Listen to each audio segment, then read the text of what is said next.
I know it's a bit strange to be here at this time, but again, that is the work we have called to do. And we are happy to do that as we come to talk about the issues that matter. Welcome all of you if you are in district number 1 up to district 17 in Maserati County.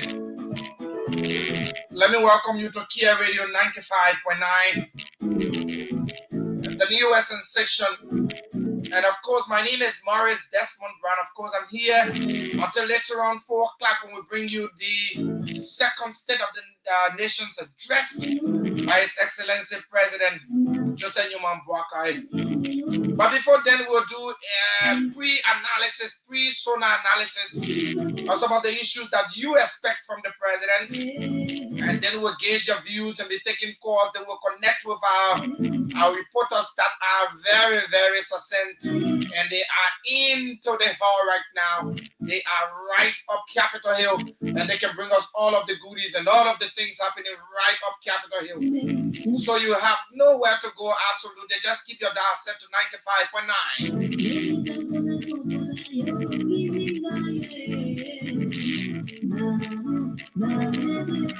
So of course you're not going anywhere. You're staying right with Kia 95.9. So if you are right beside your radio, don't change the dial.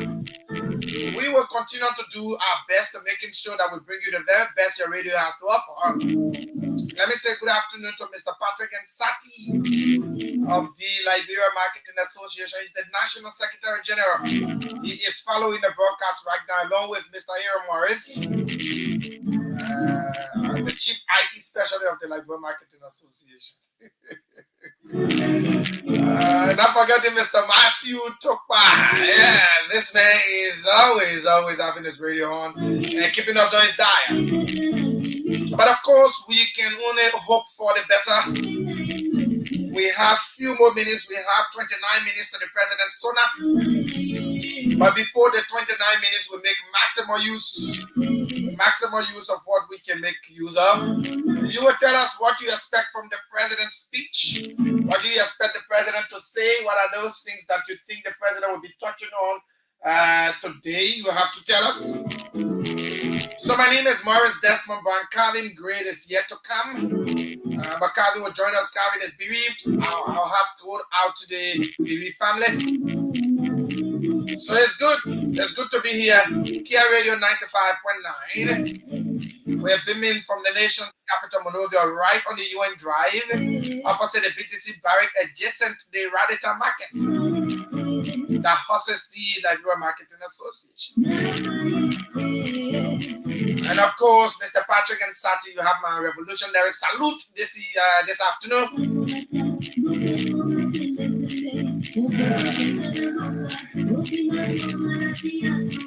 Mr. Baka Balo, DNA. All right, guys, I love that right now, and it's good to have my great people. Great to have all of you. You are great people to me. But yet, folks, we can talk about the issues right here. The president will soon gauge the stage, and we're trying to reach out to our team in the field. Jefferson Perry is right up Capitol Hill. Princess Royalty Kamara is also there, right up Capitol Hill. They'll bring us all of the happiness. They will tell us the euphoria, everything that is happening up Capitol Hill. What is the president dressed up in? The last State of the Nations address, the president was dressed up in country cloth. We want to know what the president is dressed up in today. We are getting information that the Chief Justice of the Supreme Court will not be at the Sona. For what reason? We don't know. But our reporters there will tell us whether they see any sight of the Justice Minister, the Chief Justice of the Republic of Liberia. So don't worry, we will definitely get there.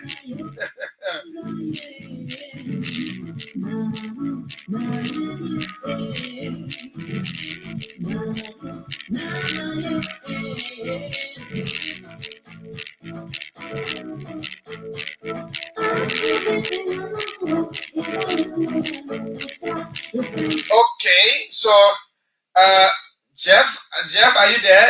If you're there, I'm getting some sound on there, so you can tell us the euphoria. What is happening there? Jeff? Is Jeff there? Okay. Trying to stay prepared but I see the stage is set. Our reporters are bringing us live, telling us exactly what is obtaining up Capitol Hill. And the place is colorful with the nation's color. Red, white, and blue, this all smartly being prepared on the stage. This place looks very interesting. Jeff, if you're ready, you just signal us. I've seen you already. I've added you, and I'm very sure that I see a lot of security people there. So those of you watching us live on Facebook, you can catch us up on Care Network. That is KEARNETWORK.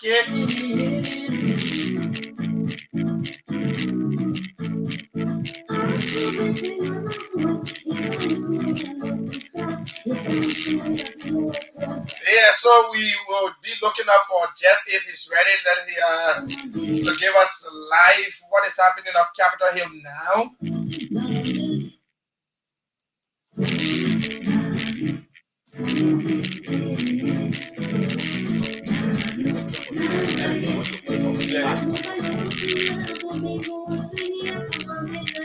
Yeah, so I don't know whether Jeff is ready. I don't know. Jeff, can you hear us? Jeff, you are muted. Jeff, you are muted. You need to unmute your mic so that we can hear you. Yeah, can you hear me, Desmond? Yeah, Jeff, you are very loud and clear right here. Desmond, can you hear me? You are loud and clear, Jeff. Thanks for joining us.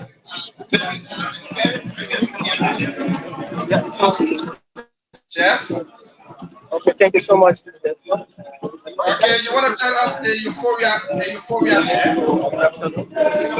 Liberia, as today, we are here at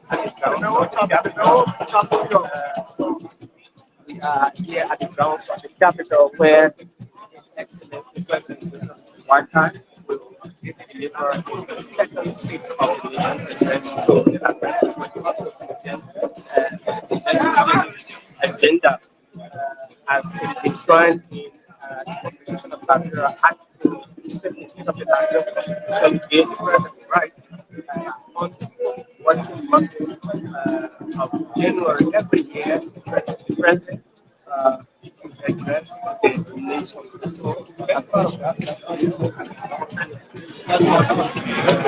not is after law. All right, Jeff, if I want to know whether you see dignitaries already arriving Jeff,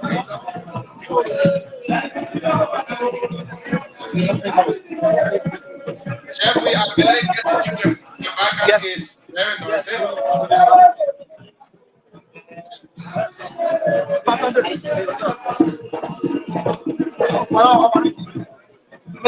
Yeah, also. Friend, where, friend? Jeff, are you there with us? Jeff? How are you?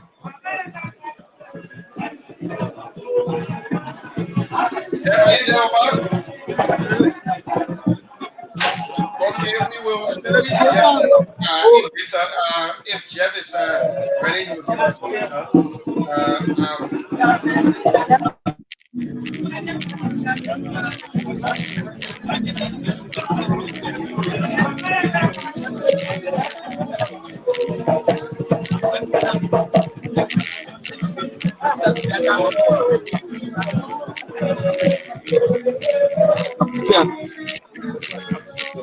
getting in one max. Those of you live on Facebook, you will see us live. You see Kia Network, and you'll see the Capital Building Preparation right on your screen. And those of you listening to radio, you will get this right at those. So you have nothing to worry about.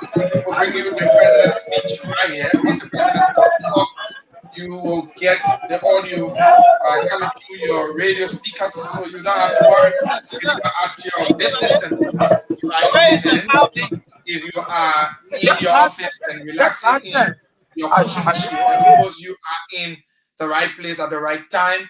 We will bring you directly what a lot of people in Liberia, if not the entire populace of the country, are wishing and they're yearning for, to know exactly what the president will say on today concerning different sectors: agriculture, health, education, sanitation, the bread and butter issues that Liberians always yearn for.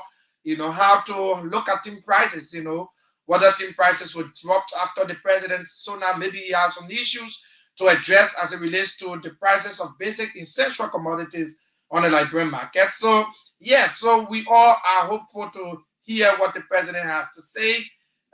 We can only do our own best to knowing what the president has to say, but we will gauge your views as we prepared.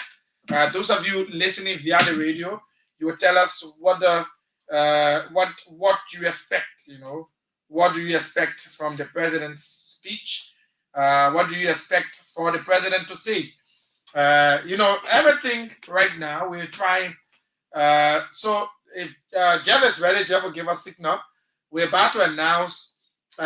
We are about to announce the numbers where you can just call us. We can gauge your views and we can talk to you, the public, to know exactly what your expectations are. What are those areas you think the president will make some intervention in terms of his speech? Let's see whether the folks there from Capital Building are actually ready to get in. Let's see. Jeff, you are muted. Yeah.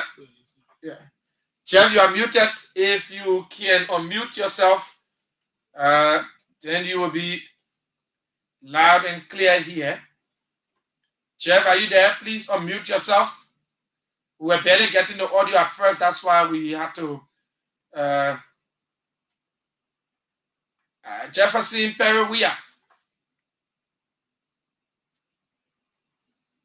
Jeff, you are muted. You need to unmute your mic so that we can hear you.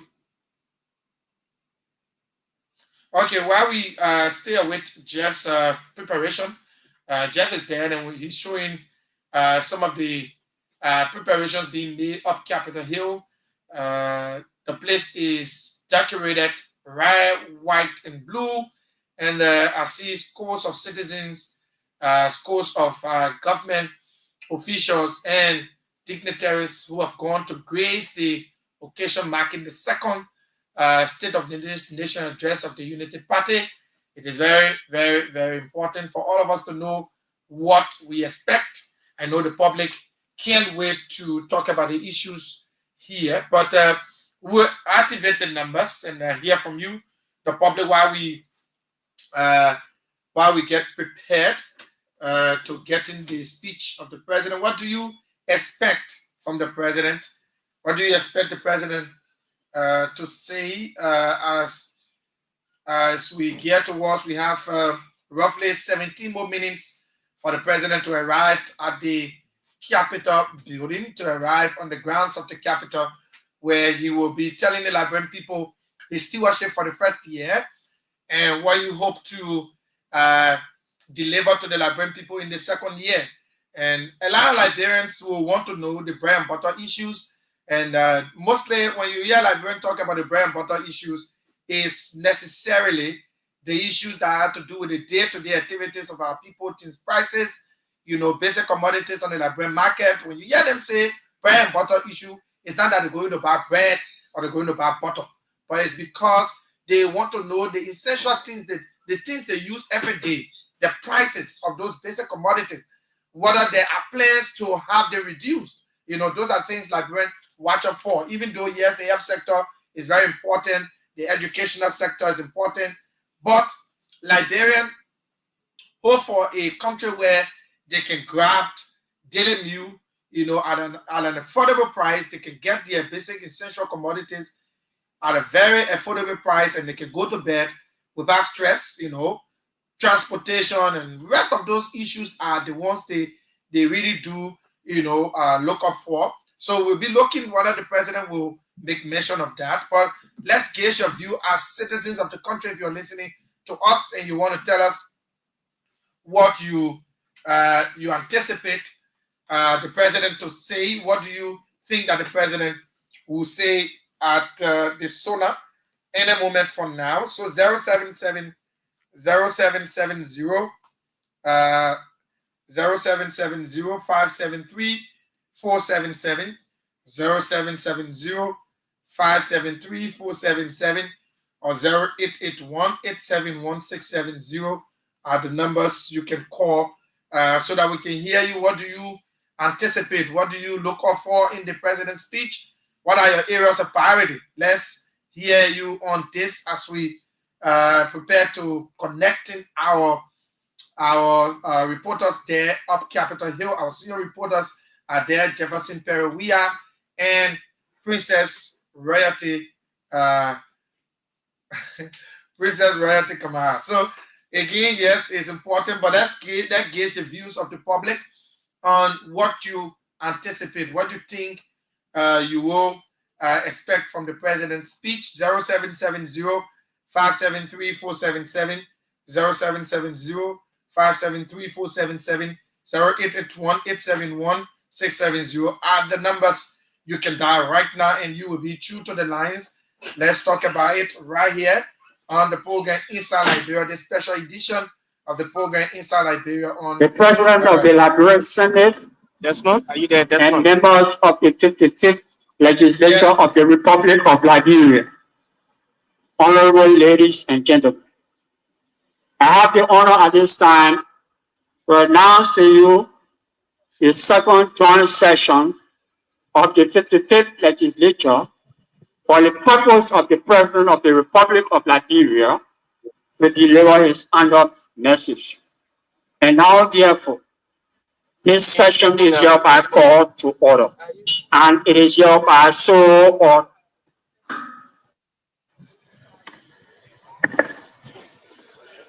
His Excellency, Chairman Vice President of the Republic of Liberia, and President of the Liberian Senate, Senator Yobi Kanga Lawrence, President Pro Tem of the Liberian Senate, Honorable Thomas P. Farah, Doyen and Deputy Speaker of the House of Representatives, distinguished ladies and gentlemen, in fulfillment of 58 of the Liberian Constitution, we are gathered here for the President of the Republic of Liberia to deliver his annual message. Distinguished colleagues, the Chair will now entertain a motion to convene in the joint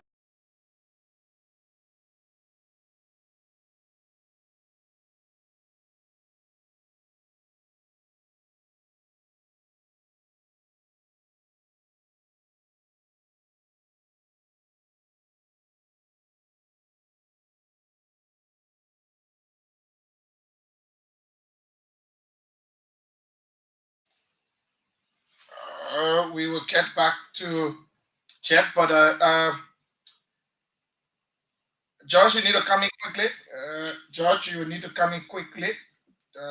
George, you need to come in quickly. Okay, so I think we have our guys back.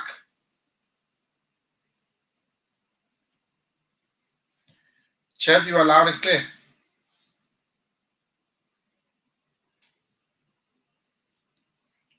Jeff?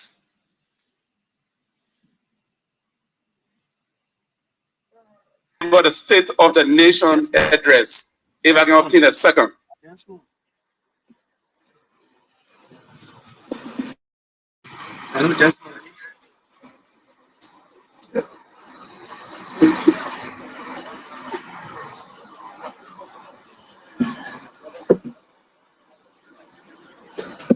Honorable Taba Pampla of Cape Mark County, Senator.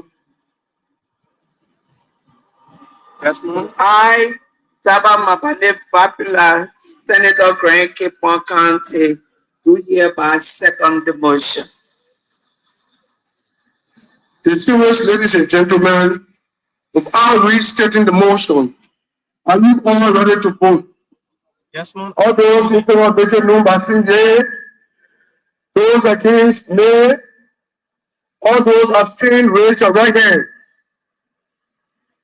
With the yea having the vote, the motion is hereby carried, and it is hereby so ordered.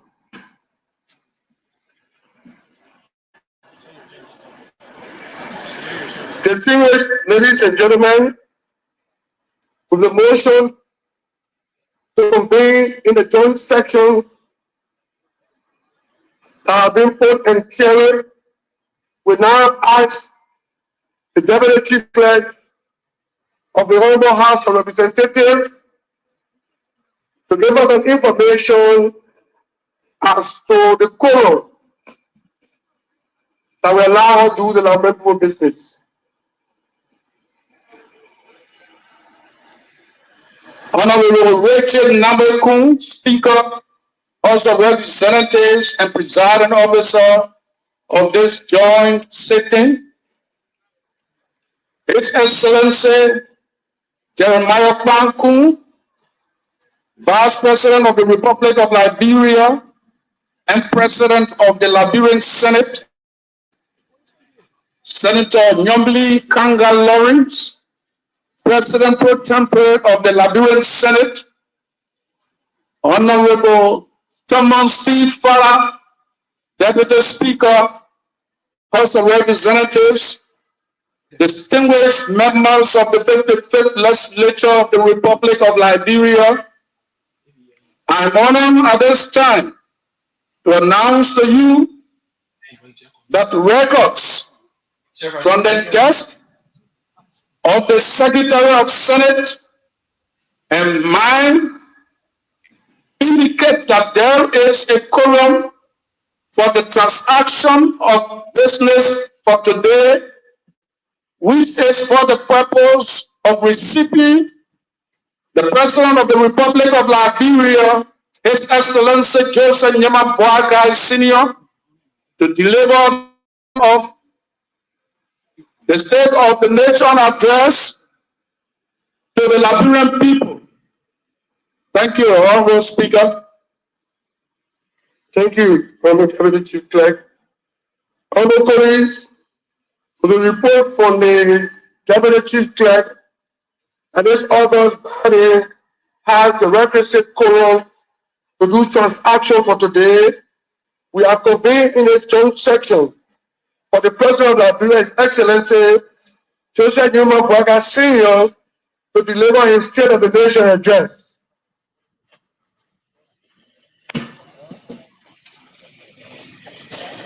Therefore, I will ask the member of the Joint Committee on Executive, along with the Sergeant at Arms, to proceed to the chairman first. Give me the chair. The Joint Committee on Executive.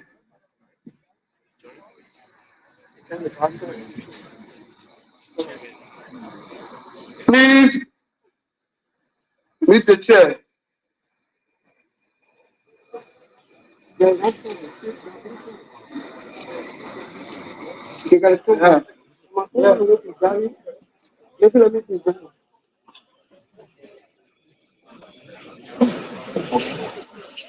Approach the chair.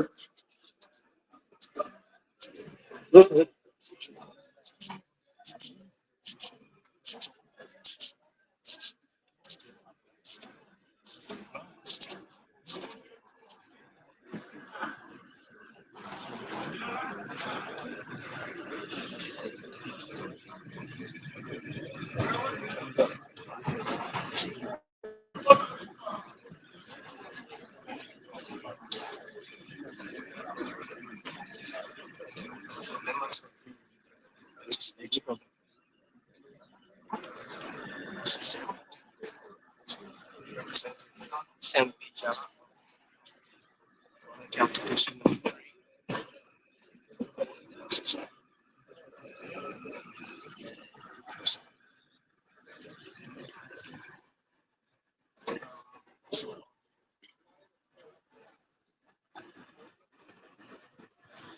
So this is here radio, the 95.9.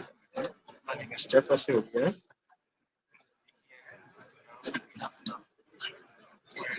His Excellency President Joseph Nimo Boakai will present deliver the second state of the nation, which is present his legislative agenda, state of the economy. Wherever you are, listen, follow us with live YouTube, Kia Communications Network, and on Facebook, Kia Network. You can subscribe to our YouTube channel and follow our Facebook page as well, and invite others to follow this live broadcast here from the grounds of the capital. And presiding over this session today is controversial speaker Richard Angbeton, and of course, on the far left on the podium there you see Vice President Jeremiah Cole. And on the left hand, the Vice President is Senate Pro Tem Yombri Kanga Lawrence in her beautiful red dress. And next to Senate, the is Deputy Speaker Thomas Fala.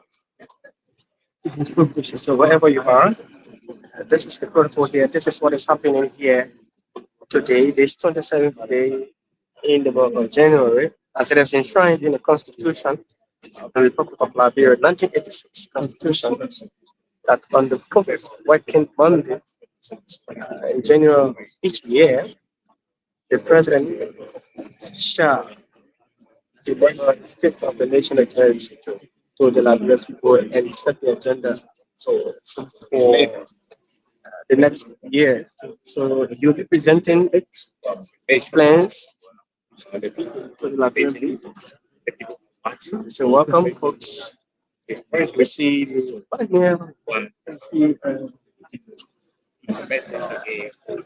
arrival now of the president of Motoke. The president's Motoke has just arrived. Mr. Speaker and members of the 55th Legislature, the arrival of the President of the Republic of Liberia. You all rise.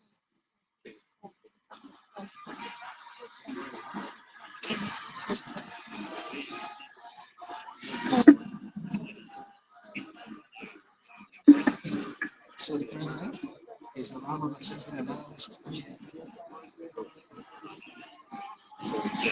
So the president has just arrived. He's been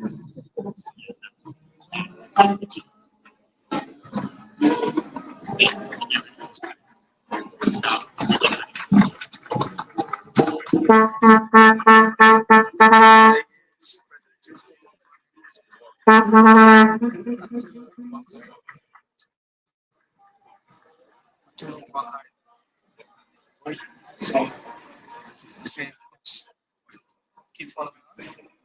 This is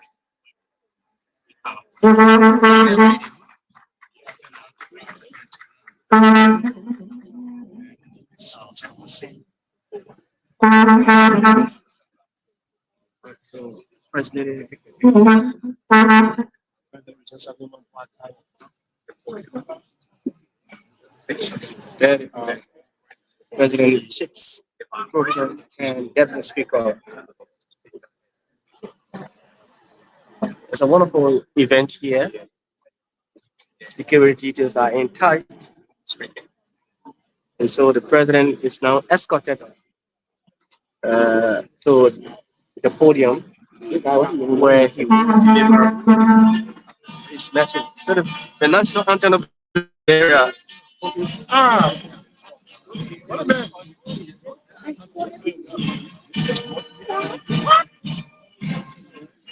come in, gotta move, man. We manage. So,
Huh?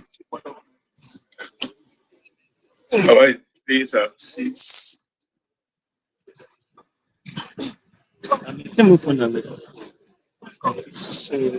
Mr. Vice President,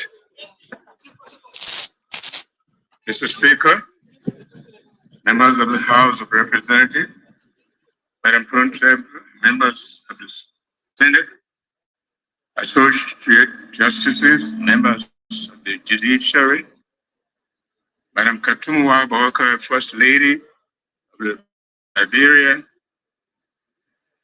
heads of and officials of political parties, prelates, members of religious organizations, our international and local partners, traditional leaders, chiefs and elders, my fellow Liberians, distinguished ladies and gentlemen. We thank God Almighty, the preserver of our nation, and are grateful for his blessing upon us over the past 12 months and nearly 2 centuries of nationhood. As our world continues to confront vexing challenges, some existential, we must strive for a better and more peaceful, sustainable, and inclusive global community. Please permit me to take this moment to express my profound thanks and heartfelt gratitude to you, the people of Liberia, for your unwavering commitment to the peace and stability of our beloved country. Your dedication to keeping the peace reflects our conviction that progress must be grounded in unity and national solidarity. Mr. Speaker, and the honorable members of the legislature, we're here today in keeping with Article 58 of the Liberian Constitution, which mandates the President to deliver an annual message outlining the legislative agenda on the state of the economy and the general affairs of the Republic.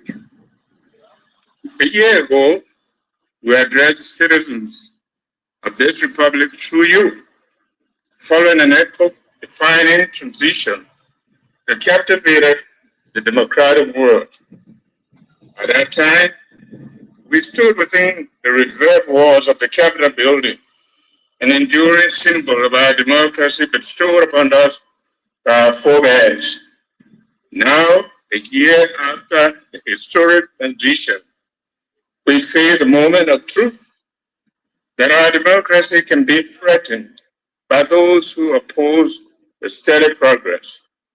However, the fact that we are reporting on our stewardship here today on the grounds of the People's House recently damaged by fire highlights the resilience of the Liberian people.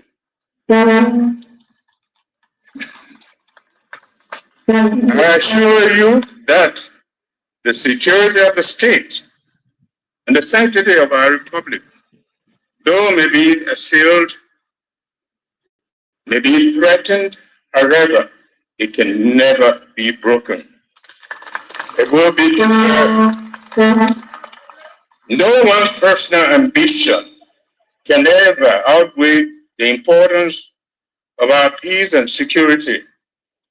This rescue train is moving, and all those harboring mental reservations to hop on the boat and let us proceed with the business of the Liberian people together. Compatriots, when we assume leadership with this, the journey ahead will not be easy. We started with a 100-day plan to implement immediate measures aimed at addressing the people's needs and aspirations, providing relief from years of hardship and uncertainty. Even with limited resources, we made real progress in many areas after the first quarter.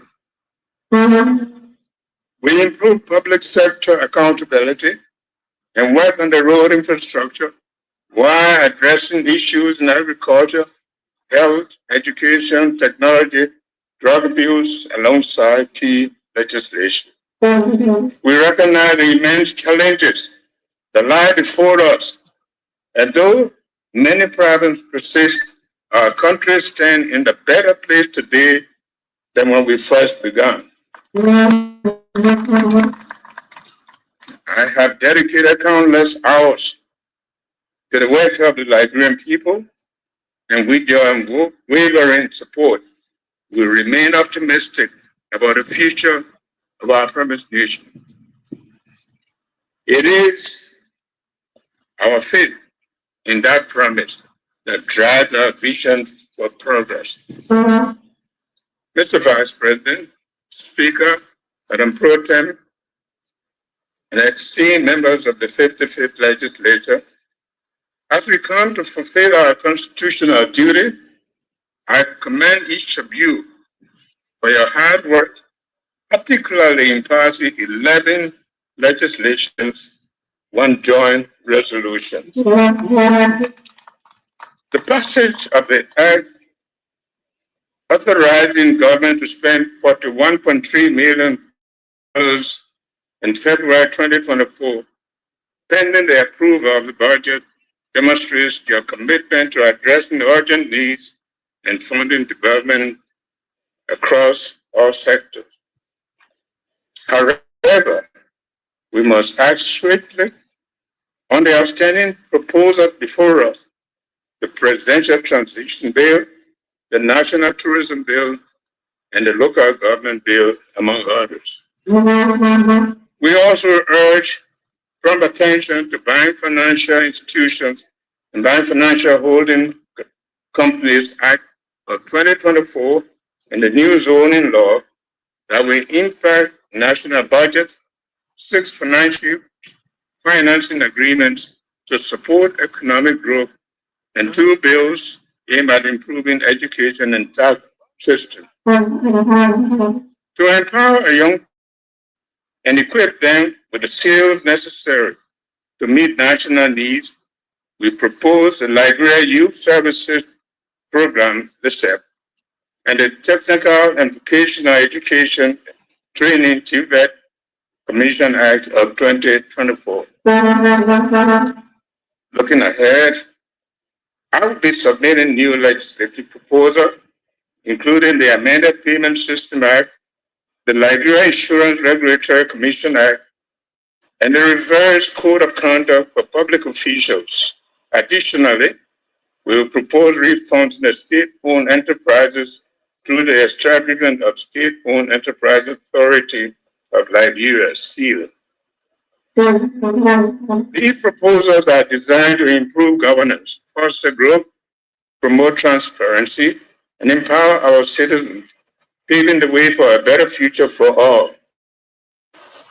Delays in acting on them could jeopardize the success of the Arrest Agenda for Inclusive Development, AAID.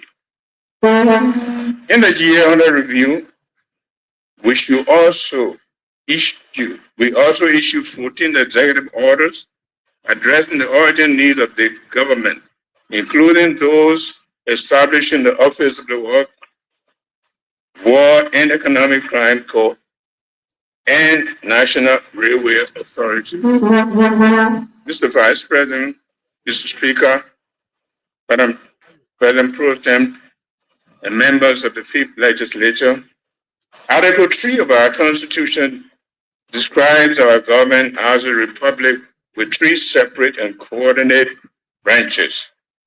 We must strengthen cooperation and dialogue across all branches of government with transparency and mutual respect. We must work together as partners in governance, united by our common goal of improving the lives of the Liberian people. We must therefore remain focused on the shared goal of progress and prosperity for the Republic.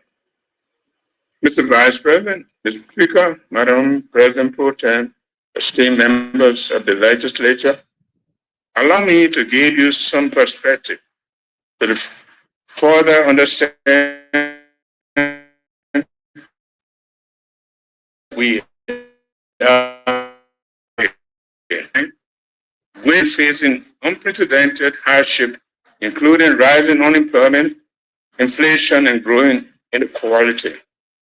Before our administration, growth slowed to just 4.6%, while inflation surged to a double digit of 10.1%, driven largely by rising food and fuel prices.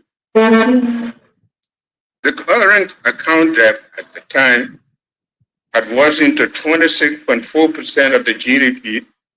International reserves were dangerously low, just about 2.1 months of import cover, and debt burden had ballooned to 2.5 billion, with 54.6% of the GDP.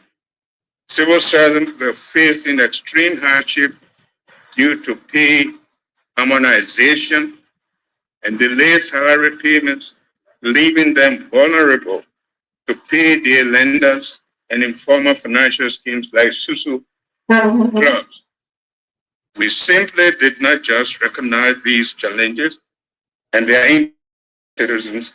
We took decisive action to increase salaries of health workers, the police, and the teachers.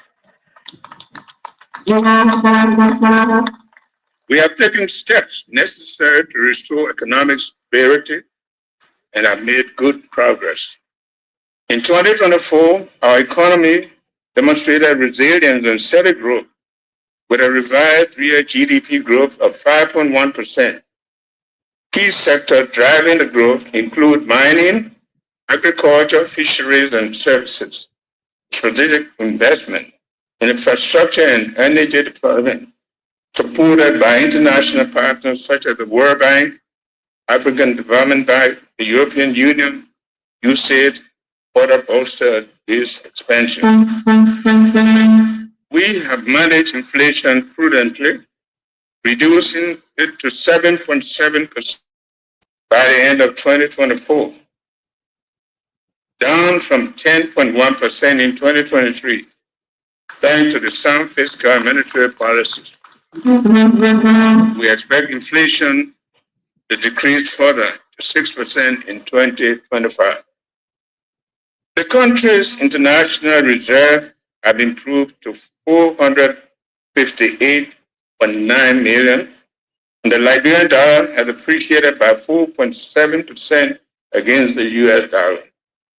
The General Bank has reduced the monetary policy rate from 20% to 17%, boosting confidence in the financial system.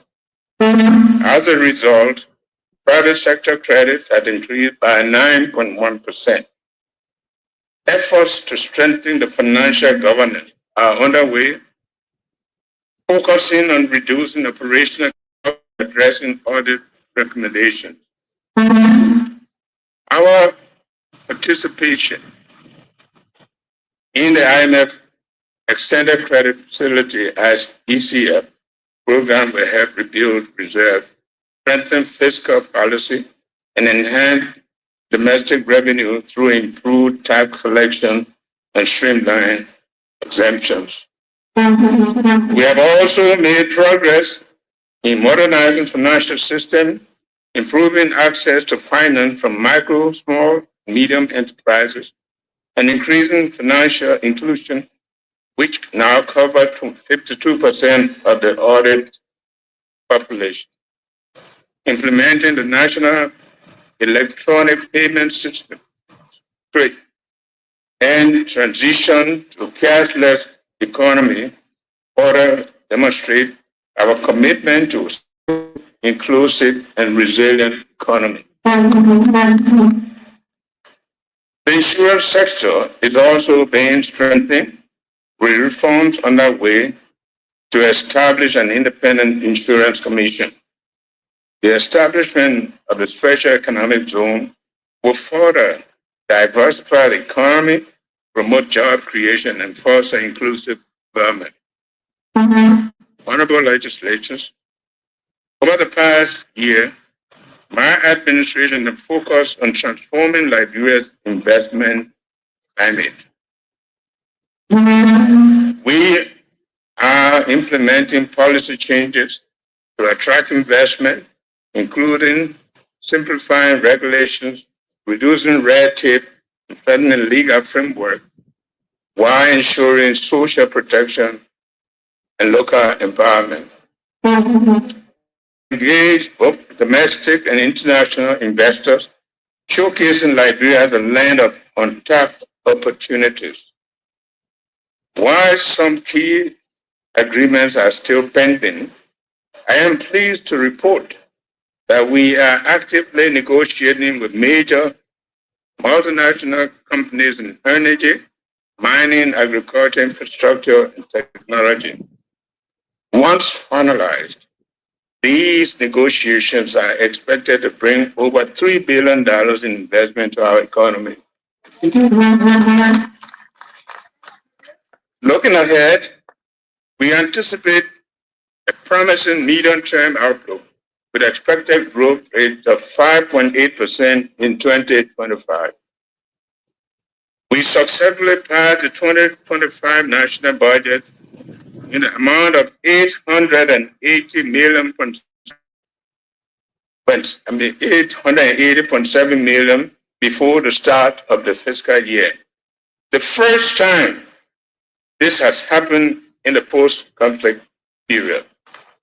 The passage of the budget before the start of the fiscal year will also make the execution of the national budget more predictable and efficient.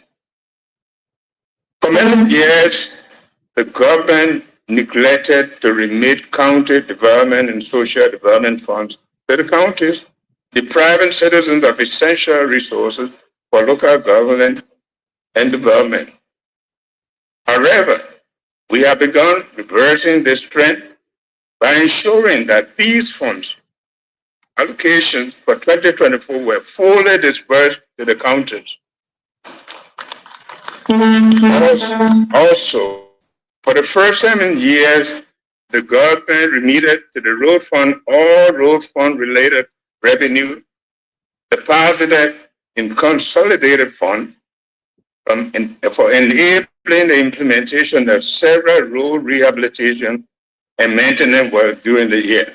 The government arrests gender for inclusive development AAID together with the counter development agendas will help propel these efforts forward. Fellow citizens, while we have yet to reach optimal levels, our ongoing efforts will improve the livelihood of all Liberians. Despite global trends affecting community supply and prices, we have seen consistent declines in the cost of essential commodities, including rice and petroleum products. The 0.5 kg IR64 parboiled rice was reduced within the first 2 months of our leadership. In addition, we successfully implemented the measure to reduce pump prices, lowering the price of premium motor spirit PMS by 12.53% from $4.47 in January to $3.91 in December 2024. In fiscal year 2024, in the face of global challenges, Liberia made remarkable progress in domestic revenue mobilization. We collected 734,077 million in revenue, out of which domestic revenue collection stood at an impressive 695.3 million, a 12% growth over the previous year.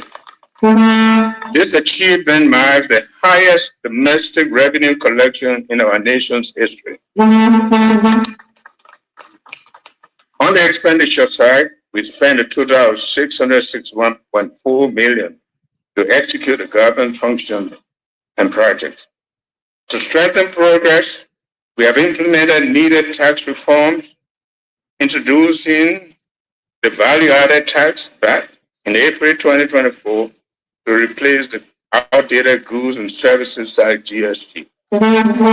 We are also investing in digital tax administration and building state-of-the-art customs inspection facility at the Freeport of Monrovia to increase efficiency and expand our.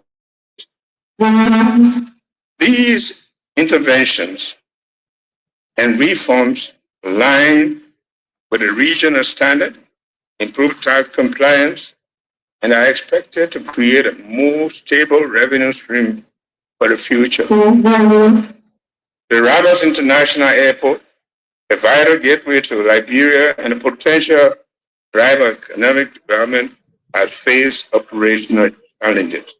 However, under this administration, we have charted a new course, making significant strides to unlock its promise as a regional hub.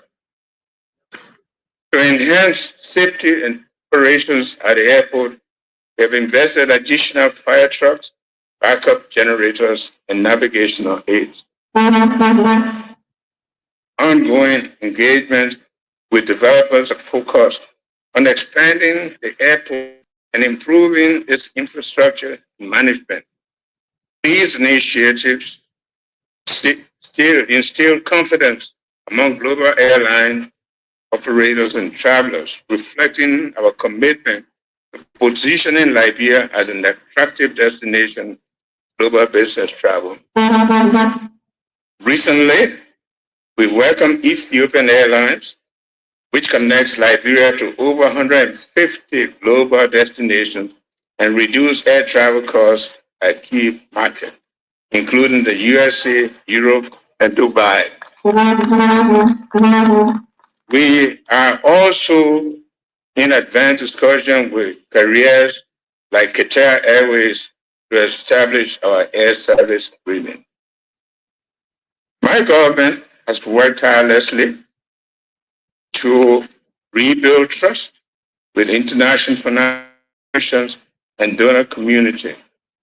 In 2024, we secured $210 million financing package from the IMF Extended Credit Facility, ECF, to address macroeconomic imbalances and improve debt sustainability from 2024 to 2027. Our inclusion in the ECF has unlocked support from both multinational and bilateral partners. The World Bank provided $60 million in support, $40 million of which was budget support, and the balance $20 million went to special disaster fund for Liberia to be administered by Liberia. The World Bank has also pledged $40 million in the budget support for this year in 2026. We secured a $16 million grant from the European Union for 2025 to 2027, while the African Development Bank provided $40 million for road projects. During the period under review, Liberia also received $398.2 million in off-budget official development assistance for critical sectors such as health, agriculture, and infrastructure. I am pleased to inform you that bilateral relations have secured a commitment from government of the United States for the Millennium Challenge Corporation MCC Compact eligibility. This is a significant achievement as it exposes Liberia to substantial financial support in its development when completed in a couple of years. This milestone reflects confidence in the step we've taken as a nation, particularly in promoting transparency, making sound economic decisions, and strengthening governance. Mr. Vice President, Mr. Speaker, members of the legislature, ladies and gentlemen, Liberia's development challenges are historical, yet our current national circumstances dictate urgent action.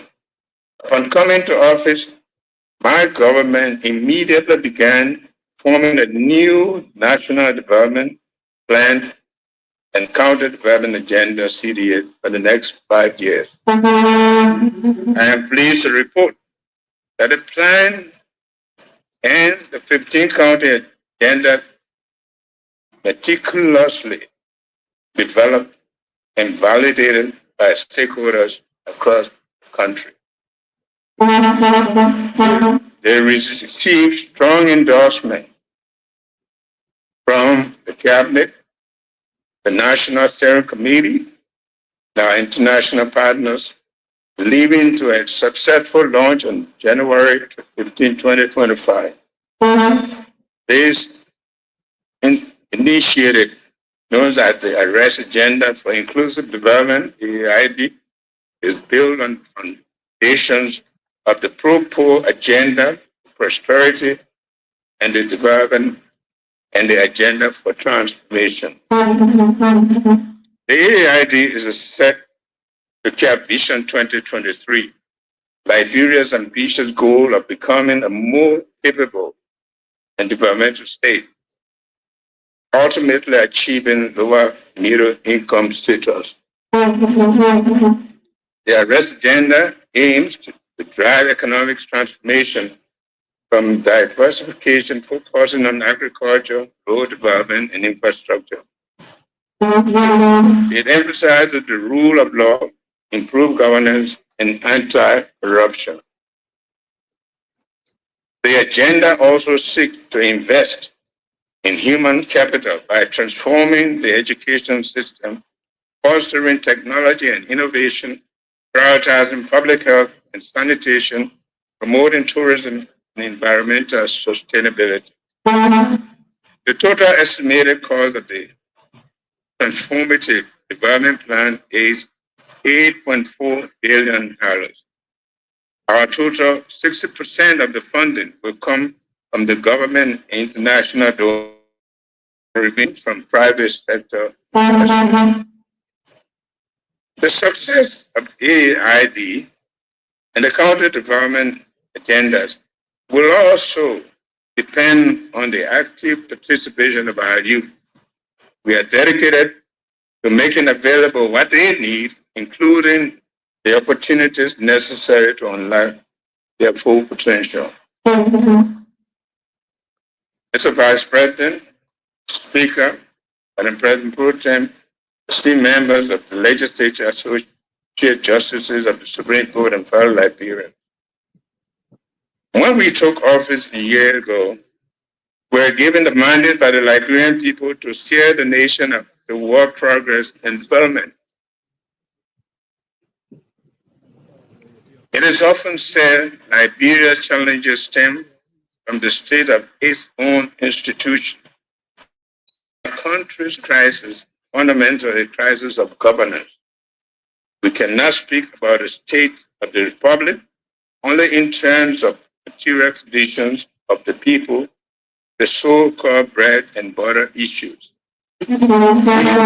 We must go beyond policy to address the deeper social and political dynamics that affect us, the undercurrent issues that run deep in our country and society.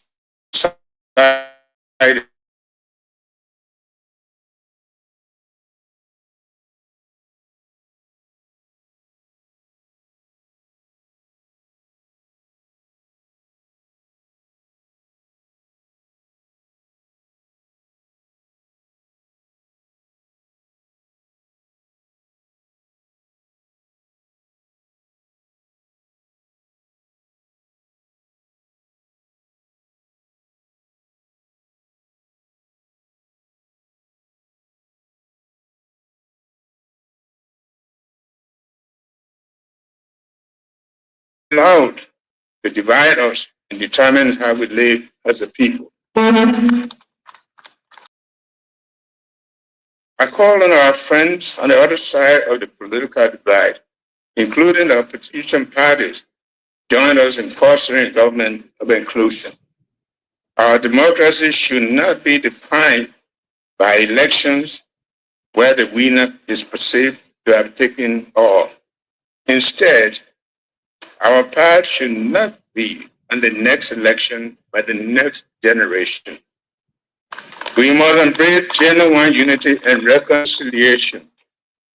Today, I'm pleased and proud to report that despite the challenges we inherited, we have made meaningful progress in key sectors. Liberia has immense potential for large-scale agriculture that will create jobs, feed our people, and strengthen our economy. However, this vital sector has not received the attention it deserves. Over the past year, we have taken significant steps to advance agriculture and enhance self-sufficiency. To help reduce our reliance on rice import, we cultivate over 4,000 hectares of rice. This year, we aim to double our efforts by cultivating an additional 6,000 hectares. We are constructing 5 mechanization centers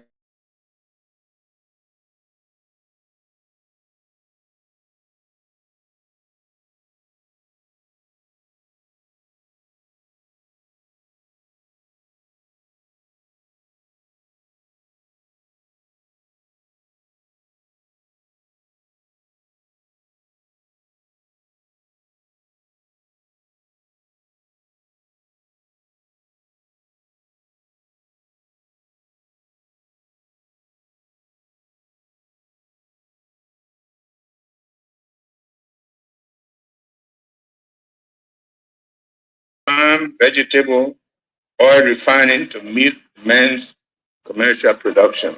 My administration has increased agriculture budget by over 200% compared to the previous year.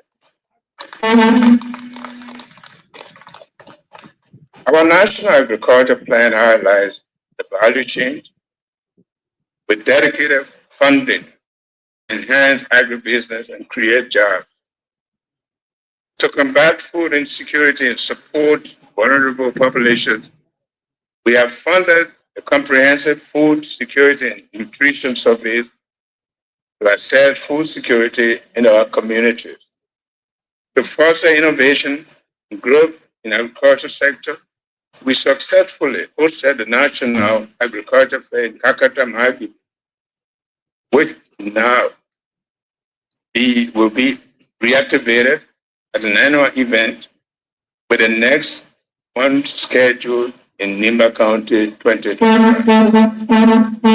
Mr. Vice President, Speaker, and members of the legislature, ladies and gentlemen, the top priority for my administration is the development of our road infrastructure, essential for convenient travel, and boosting the commerce.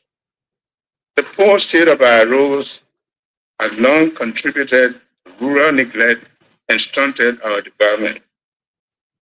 It is unacceptable that out of 13,000 kilometers of proposed road network, only 1,000 kilometers are paved. Improving road connectivity is the cornerstone of our development agenda. In the past year, we delivered on our promise to recondition and maintain major road corridors within the first 100 days. We have continued to maintain 783 kilometers of major road nationwide, making key routes such as Buraville to Bopolu, Bonyama to Foya, Foya to Medicoma, Red Route, current can has resulting in reduced commodity prices. Since January 2024, we expanded the RIA road project from 8 to 20 kilometers paved road. The Sanekuri to Lugato road project is now 85% complete, with 42 kilometers paved, while the Sakripe to Tabata road project has reached 50% completion. With financing from the World Bank Rural Economic Transformation Project RETRAP, we completed the biodiversity study on the Tabata to Zedru corridor, including Toll Town to Zedru. We have also secured financing and final design for key corridors, including Zedru to Davistown, Putukan to Kerpo, to Sarstan to Clinton.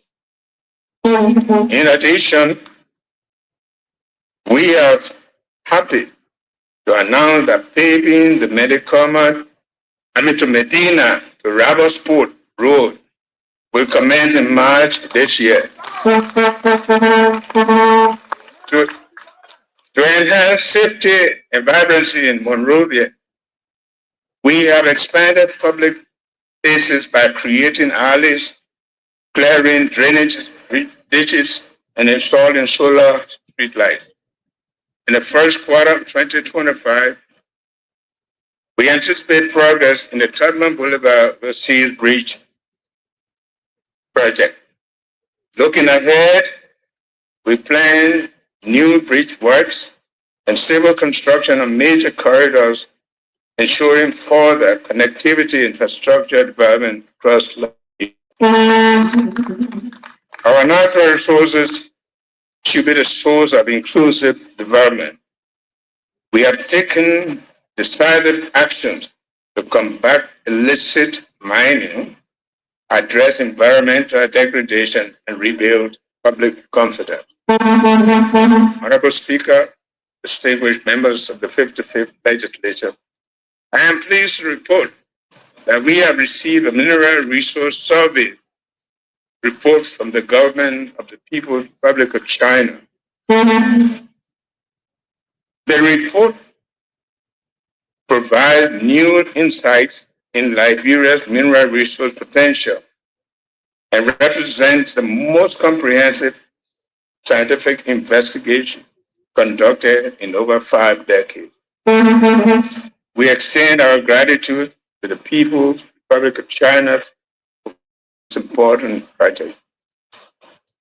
The Ministry of Mines and Energy has already analyzed the data surveyed, and results indicate a significant shift away from the country's previous sole focus on iron ore, diamond, and gold. We have discovered lithium, neodymium, silver, nickel, zinc, uh, uranium, chromium, lead, tin, cobalt, niobium, coltan, thallium, manganese, copper, lithium, and molybdenum, among others. I have instructed the Ministry of Justice to act lawfully and promptly to address claims concerning the Mount Blair Iron Ore Deposit County. The Liberia Electricity Corporation had been returned to its statutory structure. The corporation successfully negotiated additional electricity import over the Goa and reduced electricity tariff from Bong and Nimba County. Construction of the 20 megawatt solar power plant in Harrisburg, Montreal County began in 2024. The project is expected to be completed by October 2025. Our plan is to electrify 100,000 households every year using both the grid and the renewable energy sources. Our goal is to achieve a 75% access rate by 2030 and eliminate the existing rural disparities. We believe that energy access is essential to unlocking potential in agriculture, road, education, healthcare, and tourism. We are encouraged by significant oil and gas discoveries in neighboring Cote d'Ivoire 2021, 2023, 2024, where substantial deposits were found in geological formations similar to those in Liberia in the Upper Basin. Seismic data from our basin have been licensed to major players like Total Energy, Petrobras, and the mid-tier companies such as Murphy. The interest from these global energy giants boosts our optimism for oil and gas exploration in Liberia. Also, Liberia is collaborating with a neighboring country to complete the Africa Atlantic gas pipeline. My government is committed to facilitating its passage through our territory, integrating Liberia's energy infrastructure with renewable sources to meet domestic export needs, and advancing clear energy solutions for our country. Mr. Vice President, Speaker, members of the legislature, in today's globalized world, advancement in telecommunication and digitization offer endless opportunities for social and economic benefit. Recognizing this, my government is committed to expanding access to affordable, quality digital infrastructure and telecommunication services to drive economic growth. During the past year, the government made significant progress in reforming Liberia's telecom sector. For the first time, we have implemented regulations that provide clarity and transparency for mobile network services, including mobile money and value-added innovation. We are also at the verge of enabling interconnectivity between mobile money providers, allowing citizens to transfer funds across the network. These measures promote fair competition and enhance consumer protection. Last year, we launched a digital transformation initiative focused on digital literacy program to train young Liberians in various skills. I am pleased to announce that we have trained 1,000 young people across 15 counties and empowered 50 teams with seed funding to start digital business. We also empowered 4-year degree scholarship to 15 participants, each representing a county. In the next 5 years, the private sector plans to invest $300 million in telecom sector to enhance services and foster innovation as part of Liberia's digital transformation agenda. 2 operators have been licensed for cross-border connectivity, roaming agreements with Sierra Leone, Gambia, Ghana, which will lower telecommunications costs for travelers. Additionally,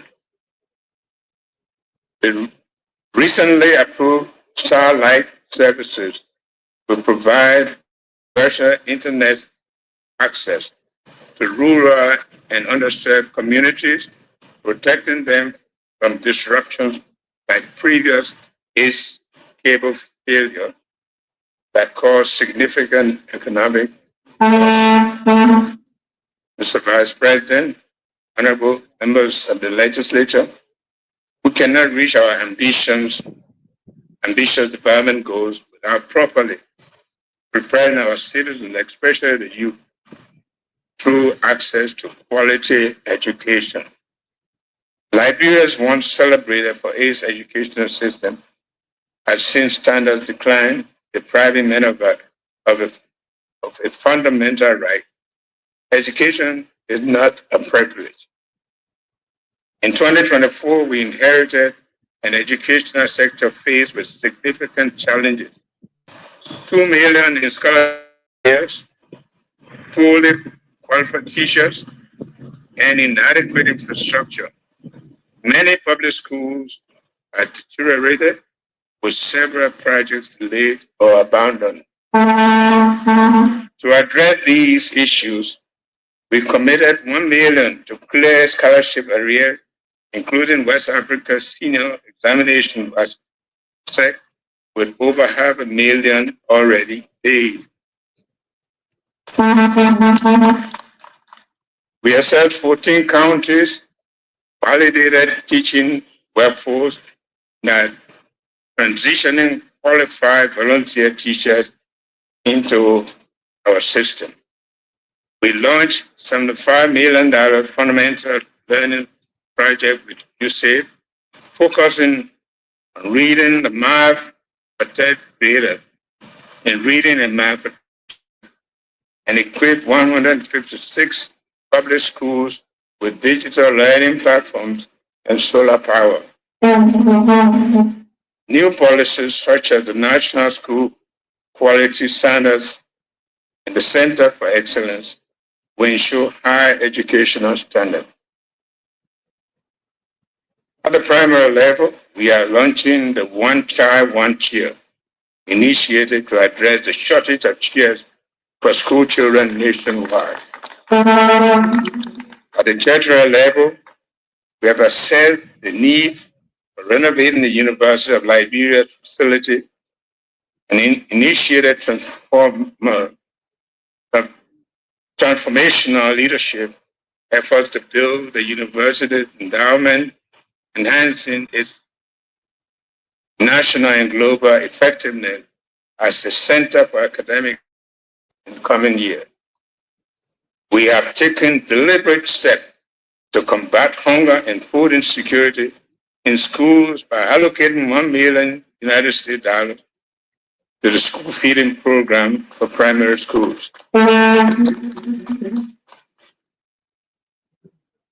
Our government interventions and investment in the education sector in the coming year will enhance education delivery, giving our children the opportunity they deserve for a brighter future.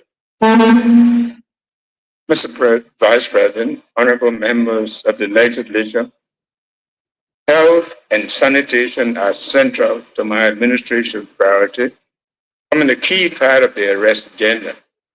And the first on our message, we committed to addressing both historical and emerging challenges in the health sector, assuring access to health care for all of our people. Despite significant hurdles, we have made notable progress. Today, we are pleased to report The public health centers in all 15 counties have received essential medicine, and community pharmacy initiative is being piloted nationwide. Maternal and child mortality rates have decreased, with child vaccination rates rising from 64.9% to 73% in 2024. We have also seen improvements in the tuberculosis treatment success rate. However, drug and substance abuse remains an epidemic. As a result of danger and a wide-ranging impact on our society, we declared drug substance abuse as a health emergency and a threat to national security. To date, we have made steady progress in raising awareness and preventing drug abuse. To demonstrate our commitment, my vice president and I led the example and by undertaking drug tests. Several at-risk youth have completed rehabilitation, reintegrated into our society. Notably, we acquired 50 acres in Bensonville, Monterey County, where pre-construction activities have begun for a new psychiatric hospital to build mental health and substance use. The regional diagnostic center is under development in Balatrabon County with 38.7 acres secured and pre-construction underway. This center will enhance diagnosis services, particularly in rural Liberia. We intend to establish 3 additional regional diagnosis centers across the country. We are advancing several health infrastructure projects, including 8 of the 15 staff housing in Zredru nearing completion.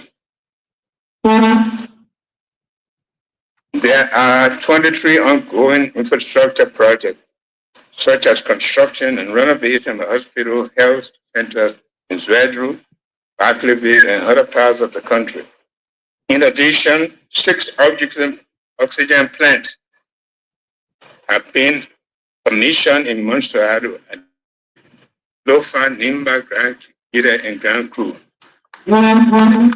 We are pleased to announce that with the support of the Chinese government, we have broken ground for the construction of a $16 million national clinical and diagnostic laboratory at number 14 hospital, military hospital in Marguerite County. On sustainable health financing, we are making progress with the National Security Health Insurance Scheme and the bill to create a National Health Equity Fund for universal health coverage will soon be submitted for your consideration. As part of the groundbreaking health initiative, we are addressing the cardiovascular issues in Liberia. In collaboration with the University of Ghana Medical Center, EMC, we are establishing the state-of-the-art cardiothoracic GFK. The partnership emphasizes cross-training medical professionals equipped in advanced facilities and performing life-saving surgeries.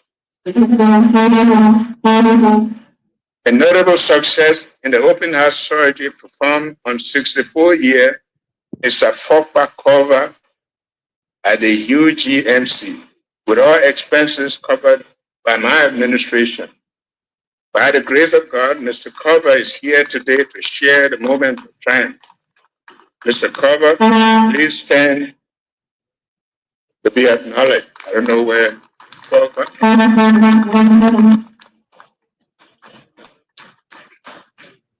Thank you.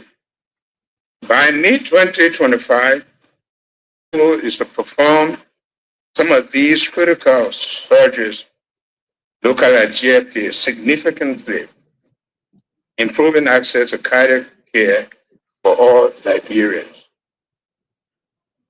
Poor sanitation, inadequate clean water supply, and aging infrastructure, especially in Monrovia and other cities, have long posed challenges.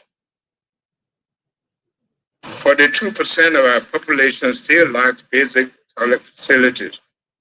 Addressing these public health concerns is a key priority in our development agenda, and significant progress has been made in past years. We successfully repaired the 1 million gallon city reservoir in central Monrovia with support from the World Bank, restoring water supply for the first time in 10 years. Improvements include new chlorine dosing unit at the White Plains Water Treatment Plant, rehabilitation of a hardware booster to enhance supply in multiple areas, and expansion of water system in Bushel Island, Rock Hill, Soul Clinic, and New Georgia. We are replacing the 36-inch pipe on the main transmission line from White Plains to Monrovia with a 48-inch pipe. A new water system is under construction in Buffalo City, set for dedication in February. We plan to connect an additional 3,000 homes in Monrovia and Painesville this year. With USAID support, we are conducting the feasibility of rehabilitating the Kakata-Buchanan water system. This year, we will construct water system for Peeble and Greendale, and rehabilitation gradual system. Additionally, over 1,700 new and reconnected customers have benefited from ongoing civic improvement. Mr. Vice President, Mr. Speaker, Madam President, and esteemed members, the legislature, associate justices of the Supreme Court, fellow Liberians. Our country is fortunate to have many qualified, capable women who have challenged traditional jobs. Gender sensitivity, inclusion, and high priority in my administration. Currently, women hold 30% of the ministerial positions, 31% of deputy minister positions. This trend continues to the superintendent level, where women make up 40% of all appointments. While we celebrate these achievements, we must also address the serious issue facing children and battered women in our country. In 2024, our government made significant strides in promoting women's empowerment and protecting children. We launched a national 116 EBV cell call centers, which provide confidential 24/7 platform for survivors of gender-based violence to report incidents and access vital services, including a legal assistance.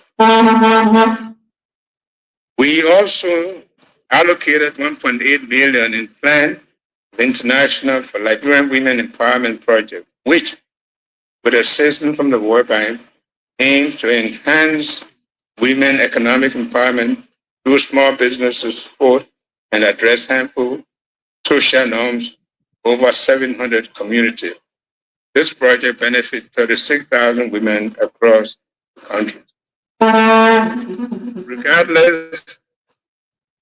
Regarding social protection, nearly 4,000 impoverished households in Grand Bassa, Grand Cru counties receive cash transfer from the Recovery of Economic Activity for Liberia Informal Social Employment Realize project.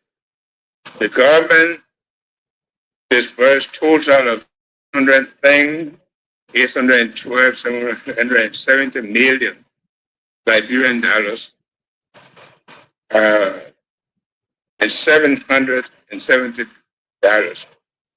2 vulnerable houses. We thank the World Bank for providing the loans for this scheme, as well as the French and other friendly governments.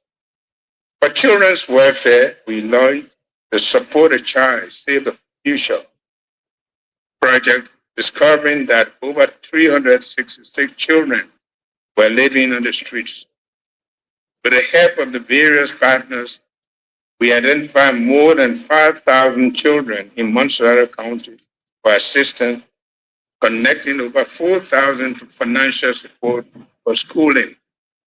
Additionally, more than 600 children are enrolled in family strengthening programs, and 2 have been placed in 19 public schools, receiving livelihood support for their caregivers.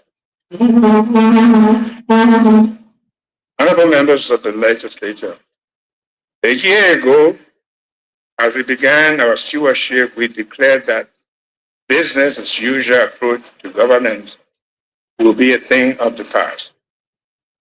We remain committed to promoting openness, transparency, and accountability across our government.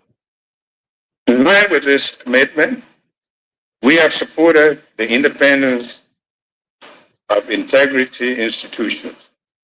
The General Auditing Commission, GSC, has published results for 60 out of 80 audits, including those conducted before my administration.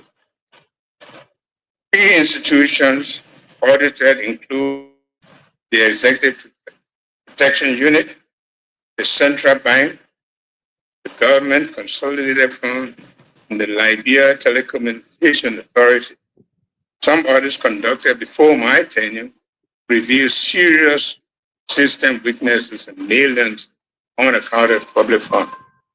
My government will continue working closely with the GAC, the National Legislature, and Ministry of Justice to prevent theft, waste, and abuse. Unprecedented audits of the Office of the President, the Judiciary, the Office of the Chief Justice, and the Senate demonstrate our collective determination to promote accountability. Similarly, independent auditing agents have embedded internal auditors in 91 out of 31 pending entities to ensure accountability for public funds. We have appointed the Ombudsman after years of delay and introduced performance management and compliance system. Cabinet members and agencies has now signed codes of conduct, performance contract with the President, and I have declared and published our asset as well as signed the code of conduct. The Vice President, Madam Senate Pro Tem, Mr. Speaker, distinguished guests, let us address the present concern that affect every facet of our society: integrity in governance. Last year, I spoke candidly about how systemic corruption undermines trust, as progress, and tarnishes our reputation. A new beginning is needed. A Liberia where transparency and accountability are cornerstones of our government. While corruption remains a formidable adversary, we must recognize the progress of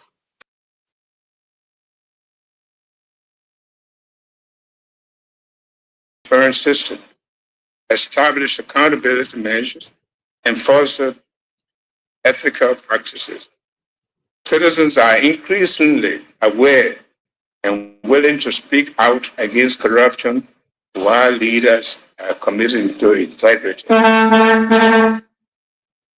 Our integrity institutions have unfettered access to the presidency, reflecting strong political payroll audits across several ministries have removed thousands of ghost names saving millions. Our actions will not stop at the past.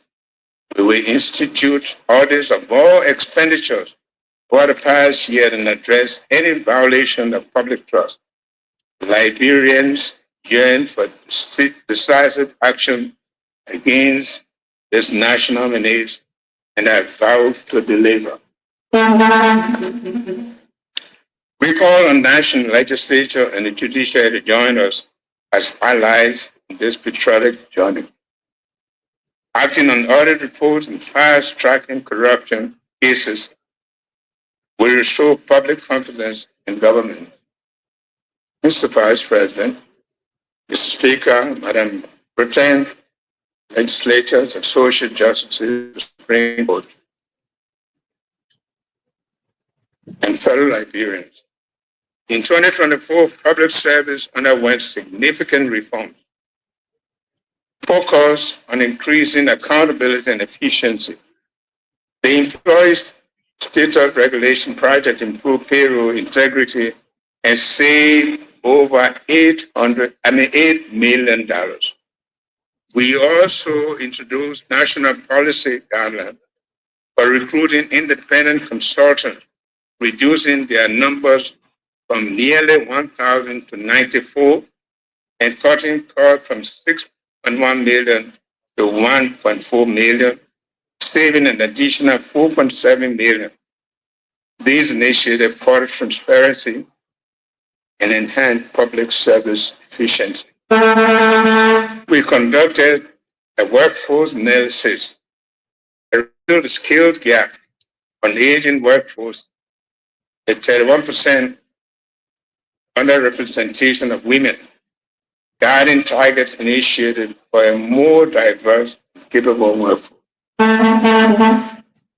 Key reforms also included reconstructing the Civil Service Board of Appeal, launching National Civil Service Training Center, reviewing wage disparity, and improving retirement pension process. In view of this, we call on you, members of the legislature, to consider the timely passage of the draft bill to fully operationalize civil service conditioning in keeping with Article 89 of the Constitution. On the communication front, the Liberia broadcasting system is making significant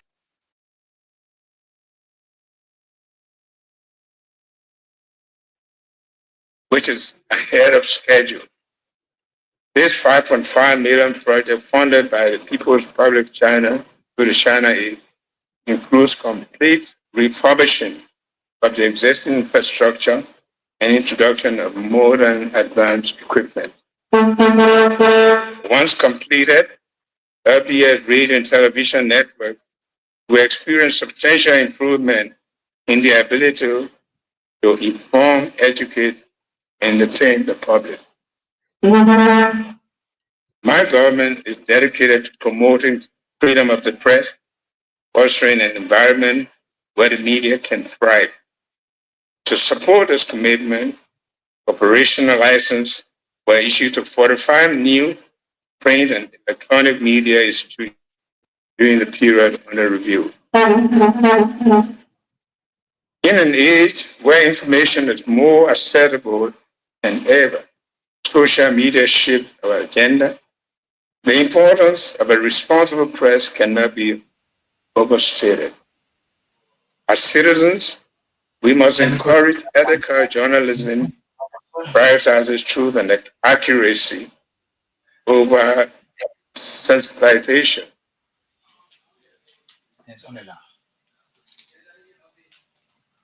It's indispensable. As we face the daunting challenges of climate change and global warming, Liberia remains steadfast in advancing environmental sustainability. In 2024, we developed regulations to conserve air, water, and soil with international climate finance. We are constructing coastal defense to protect vulnerable areas such as West Point, Greenville City, from sea erosion. We have enhanced climate reporting by establishing a meteorological center and a climate smart lab at the University of Liberia. Our commitment extends to enforcing environmental laws and signing international agreements to mitigate climate impact.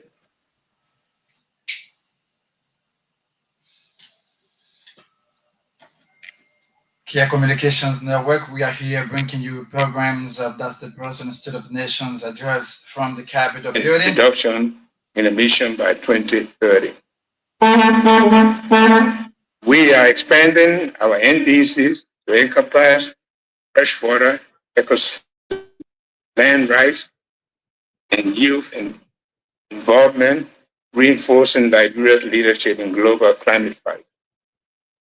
Positioned to benefit from the carbon market, with over 42% of Upper Guinea rainforest under our stewardship, we are developing a legal framework to facilitate participation in these markets. The National Climate Change Steering Committee is leading the efforts with support from key international partners. Honorable members of the legislature, as we address people today, we focus on critical issues of land governance. Young our citizens, land is one of our most vital resources, a gift from God and our forefathers that offers opportunities for life and economic development through investment. However, Liberia faces escalating land conflict. Our court systems are overwhelmed with land cases, and headlines highlight disputes between investors and communities alongside powerful individuals grabbing land from the vulnerable. Land conflicts in Liberia are rooted in historical grievances, poor governance, and increasing pressure on land use.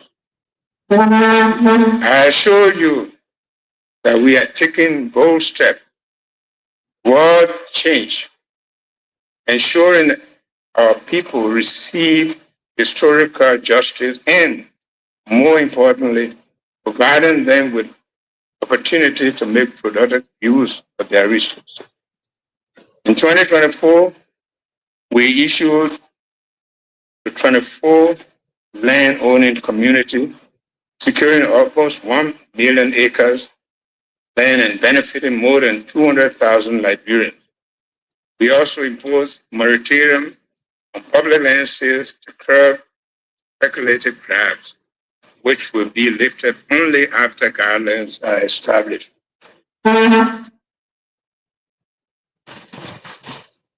These efforts are aimed to enhance tenure security, resolve conflict, and promote sustainable land investment throughout Liberia. We will continue to prioritize crucial efforts. Mr. Vice President, Speaker, members of the House of Representatives, Madam Pro Tempore, members of the Senate, Associate Justices, and members of the Judiciary, Madam Dean, members of the Cabinet, my government has given standing in the world a top priority following reputational setbacks in the last few years. In past year, Liberia's foreign policy and external relations have seen many shifts that have lifted country's image internationally.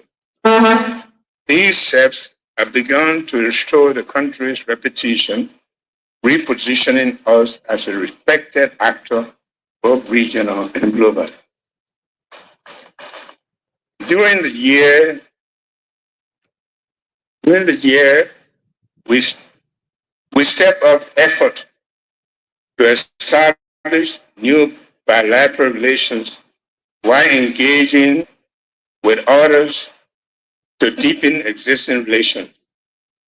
Key initiatives have raised Liberia's profile and reinforced commitment to stability, peace, and economic development.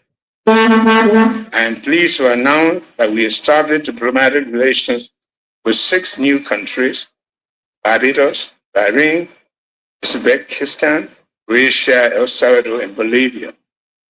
We also signed 9 new bilateral cooperation agreements with our eastern neighbor, Cote d'Ivoire, and signed 15 new agreements with Morocco in the area of trade, agriculture, education, cultural exchange, mining, natural resource governance, among others. Our engagement with the European Union has resulted in 108 million euros, about 110,000 million United States dollars budget envelope, reflecting the international community's confidence in Liberia's future. Focusing on our home region, Liberia took a leadership role in revitalizing the Mano River Union by convening a meeting of Ministries of Foreign Affairs, Finance, and Defense in Monrovia. Subsequently, Liberia negotiated a roadmap with Morocco on behalf of the sub-regional, leading to an agreement that included funding for the construction of a new Mano River Union Secretariat office.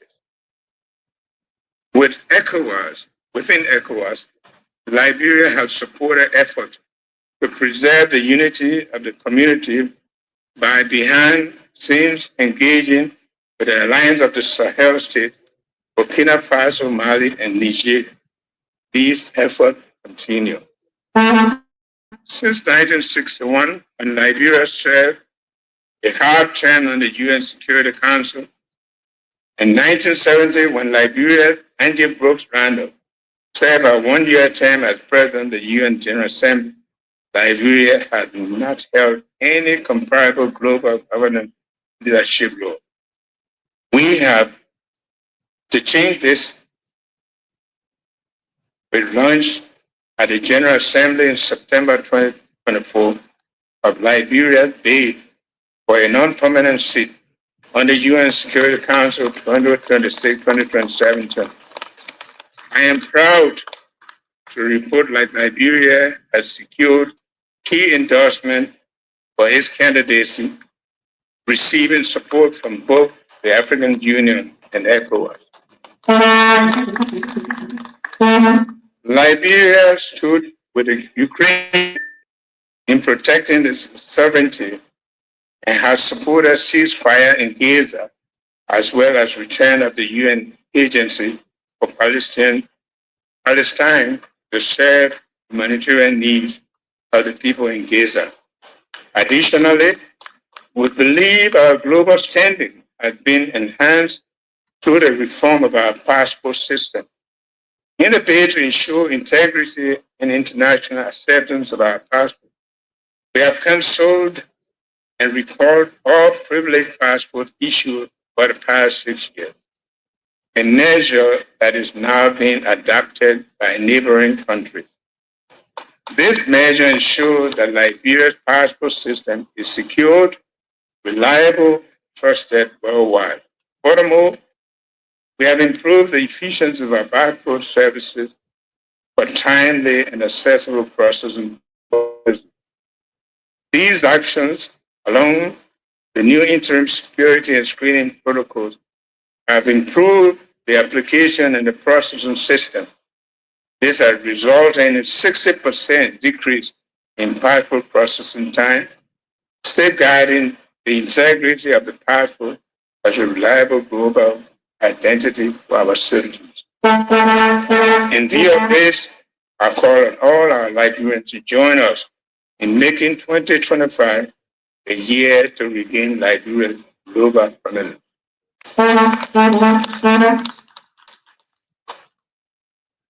Mr. Vice President, Speaker, members of the legislature, my government believes that Liberia's diaspora community is potentially one of the country's important permanent assets.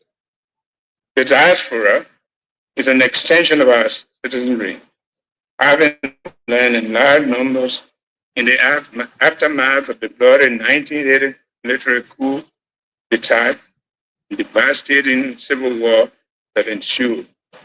When we addressed this body in January last year, we made clear that Liberians in the diaspora have at stake the future of their country, and my administration will ensure that their contribution to Liberia are institutionalized and fully honored. It is in this recognition that we instituted policies that have engaged members of the diaspora community in the past year across all facets of our national life and development. A new program styled Annual Year of Return was designed to organize the yearly visit of Liberians to their motherland in ways that make their stay not only welcoming, but also a means to explore opportunities to bond them with their compatriots and invest in the development of our country.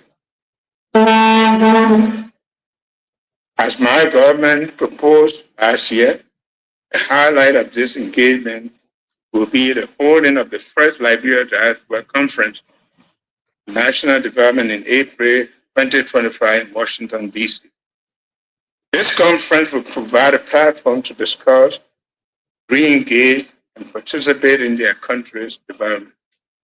Once again, I would like to recommend the legislature, previous administration, to commend them for their work to eliminate the unjust barriers imposed on citizens who have chosen to seek opportunities abroad. I am pleased that the slogan, "Once a Liberian, always a Liberian," now holds genuine significance. During the past year in review, the nation mourned the loss of some of its prominent citizens. Among the many who transitioned include former Vice President Benedict Warner, former interim Vice President Senator John Gray, former Nimba County Senator Prince Johnson, former Montserrat County Senator Joyce Musus Freeman Sumo, former Lofa County Senator Sumuji Kube, former Grand Crew County Senator and former President Pro Tempore of Liberian Senate Petrus Sebe Watterson, and esteemed elder Alaji Ahmadu Sharif, among many others. The full list will be published. Mr. Vice President,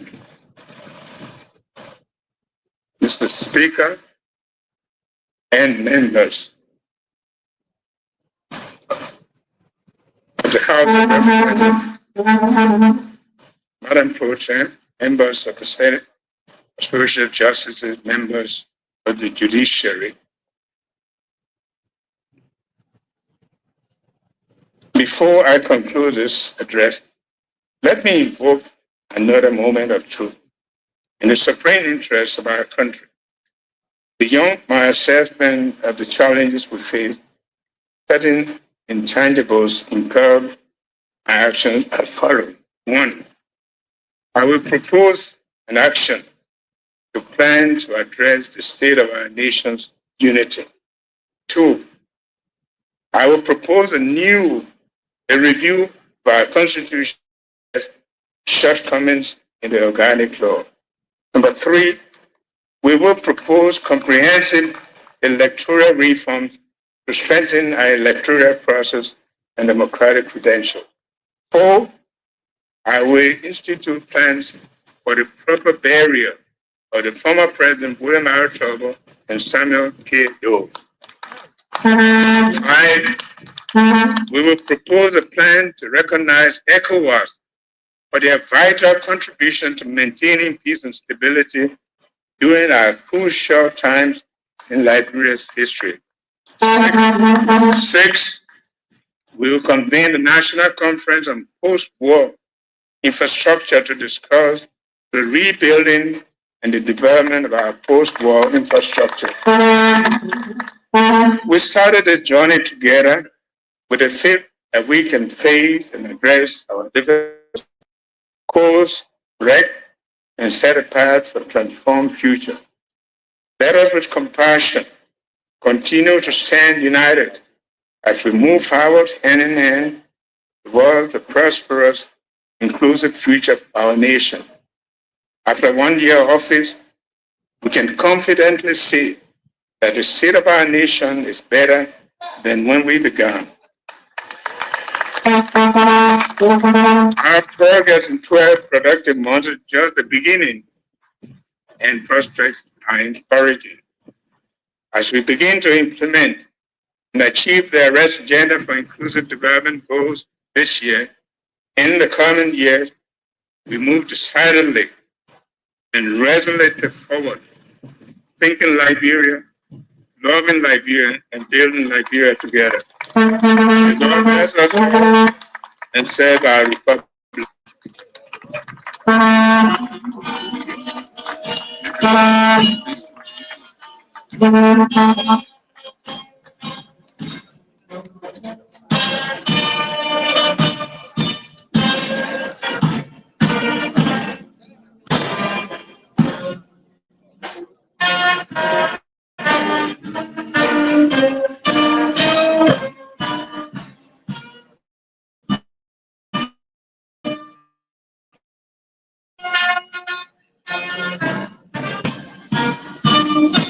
Infrastructure development and road mapping. Talk about gender equality. A lot of things were discussed there. And so we're going to bring you analysis here as to how we can analyze the President's State of the Nation's address, how Liberian, see it, how do they understand some of these information ranging from the president, and it is a long-awaited a message that Liberians been wondering to hear today. We have arrived at this point, at this juncture, where we can now understand what exactly the president has kept out of the carpet. So we can pray to the president of the Republic of Liberia. He announced so many things that we can talk about. So we're going to take a very short break. Our CEO is going to be here with us very shortly through the via the internet. So just keep listening as we come back, and then we delve strictly into our discussion, and later we open the line for you. Those of you following us, you've been following us. You've been playing your pivotal role as ensuring, accountability, and of course, for the listening pleasure. So President Bouaka talked about public-centered accountability. The increase of salaries of police and teachers, including nurses, doctors. And a lot of issues that we're talking about here. But we're taking a very short break to be right back. And right after this break, we're bringing our CEO, and let's see how he as well understood some of these concerns from the president.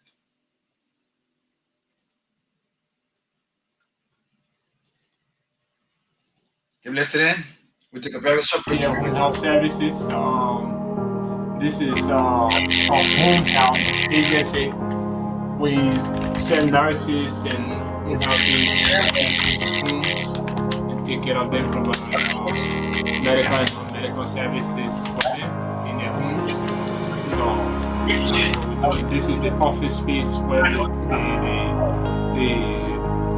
high-end process is rendered. Also, the assisting admin at Amazing Care. I've been with this company since 2014 when we were making nothing. And we were literally in the basement of our apartment. This is how growth have brought us this far. 2-bedroom apartment, and we were literally using the basement and the garage space to carry on this business. And because of growth, we moved here on 2019, and we've been here since 2019 doing this. And God has been so faithful along the way, and we're still going strong. You can see this is the office of Amazing Care. We want to welcome the Care Network.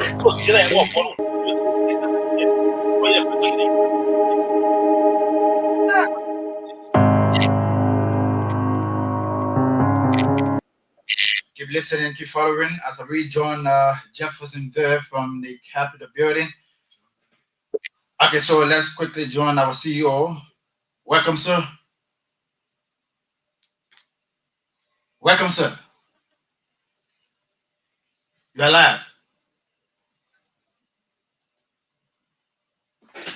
Can you hear me? Sir? It seems to be some technical problem just there.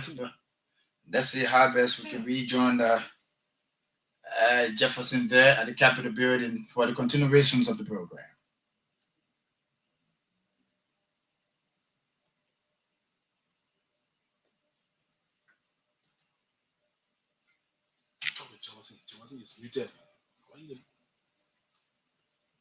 Good evening, Jefferson. How you doing? Jefferson, good evening. Good evening and welcome to. Yes, we just hold on a bit. Just hold on a bit. Having exhausted the purpose for which we have convened here today, the presiding will entertain a motion for the dissolution or the adjournment of today's section.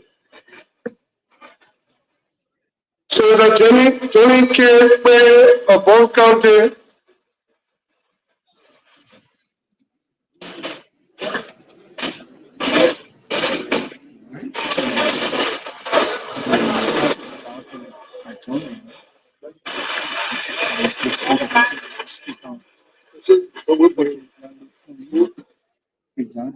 This session here.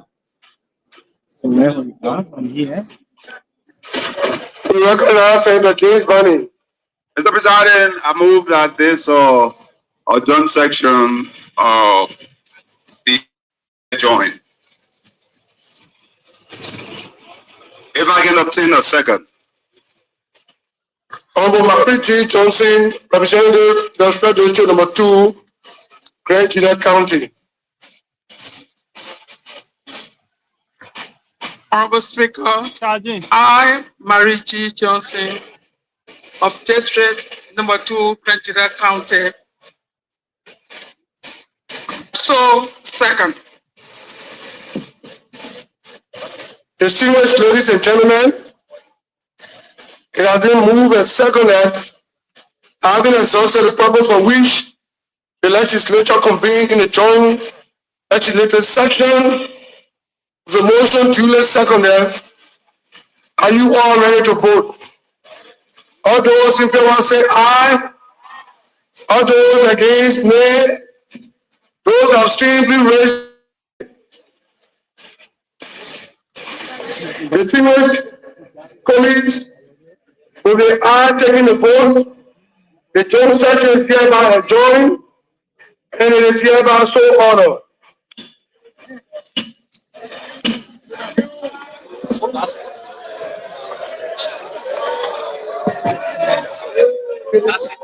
Please permit me to announce the protocol for the reception. Please permit me to announce the protocol for the reception. The President, the Vice President, the National Legislature, the Diplomatic and Consular Code and International Organization will have the reception under the white tent on my far right.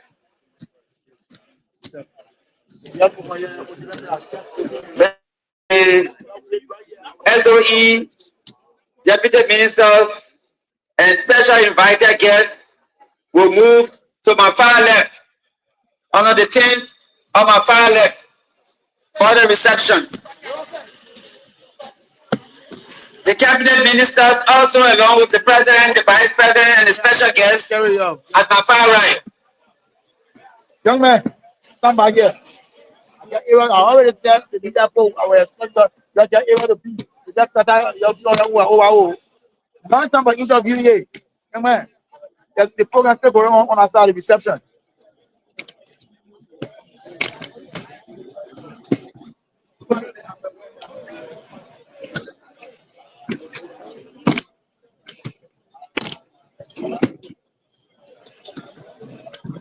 So we're still here.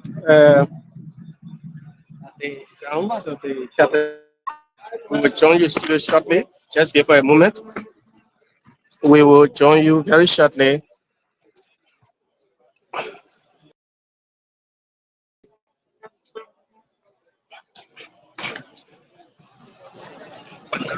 So we're here.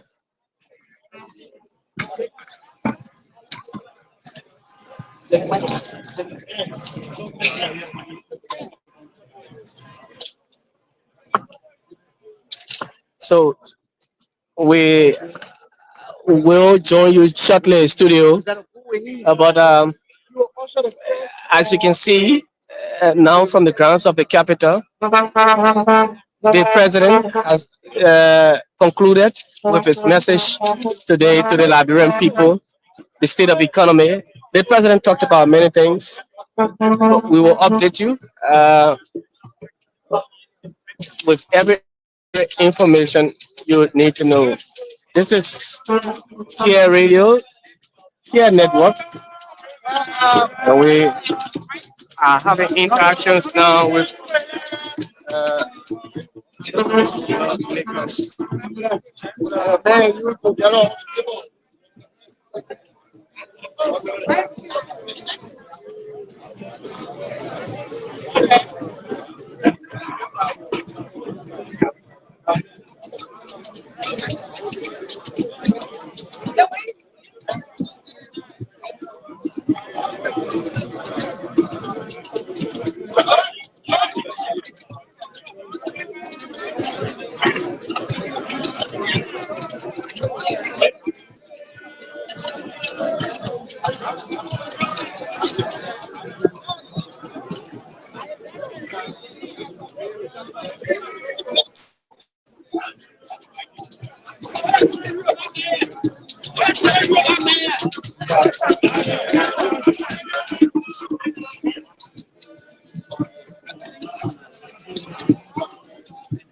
So, studio, are you there?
Welcome. Are you there? Okay, so we will be joined with our CEO there. So let me read some of the comments been coming in here. This one says, "What's the vision, mission, and ambition for this nation?" Wagnerstein Sarah sharing. This one says, "Until President, our request to you is to build prison facilities and rebuild all the damaged barracks in all you can do area. Just for short, Thomas, that's in that one. Just keep sharing. Those of you viewing us, keep sharing. Say, use scam and both scams should be rehabilitated. To see again, and please, Mr. President, we want you to separate the Ministry of Planning and Economic Affairs from the Ministry of Finance. Please bring the Ministry of Law together. All right. Can we bring back the what that and LPMC? That one comes from Joseph Thomas. if we open Studio, are you there? to operate the Studio, Port of can you hear me? Glendale and the Port of Buchanan. Studio, can you hear me? Also rest in, Calvin, are you there? Calvin, can you hear me? sharing. God bless Liberia. Thank you, President. And of course, Mr. Thomas, once again, keep sharing. This is Kia Communications Network, and you are listening to Ensa Liberia on Kia Communications Network, Kia FM 95.5. Those of you viewing us online, keep following and keep sharing our post there. You listen to the President's State of the Nation's address. The President outlined several issues. These have been things we've been expecting from the President. Let me see if I can rejoin the CEO. I hope that he gets me. Sir, are you there?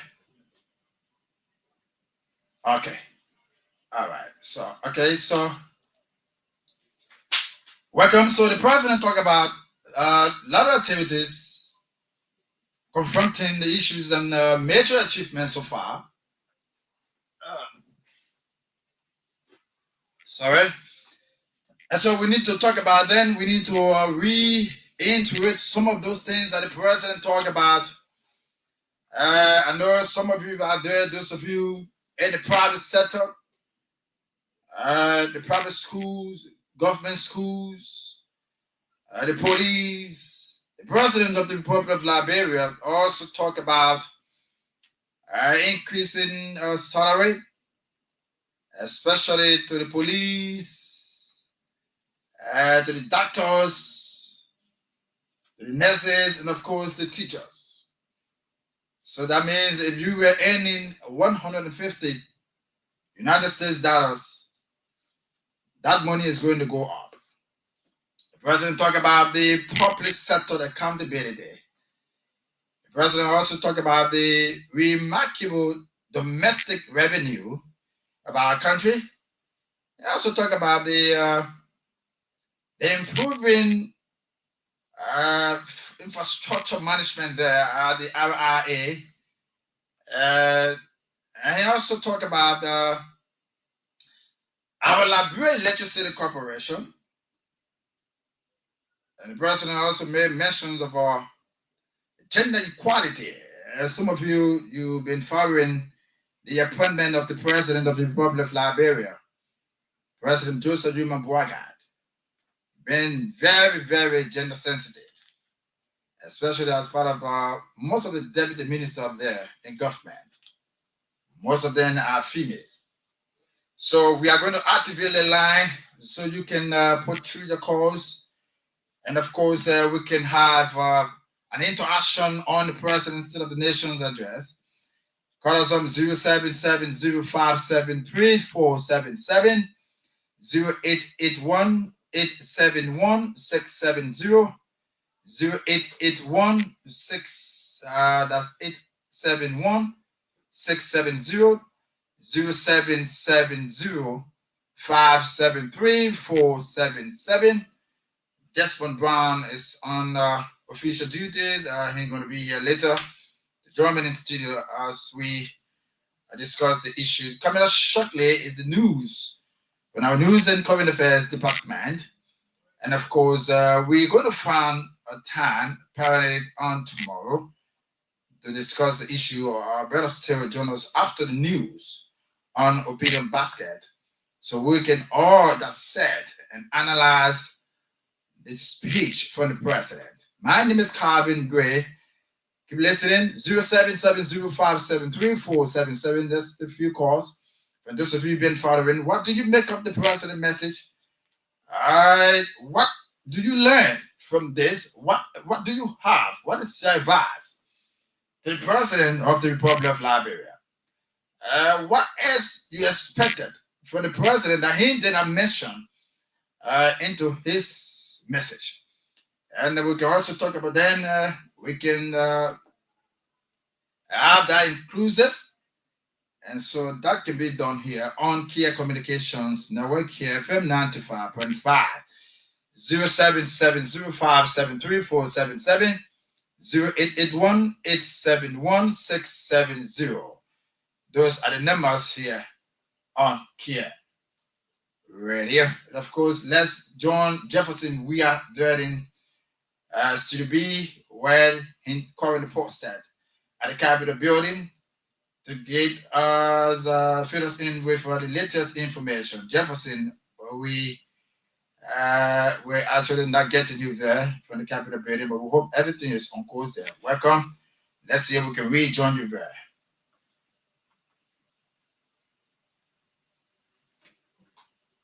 All right. So welcome to it. It's on Kia Communications Network. And of course, let's go to the line to take our very first caller on the line. Good evening. Good evening. Good evening.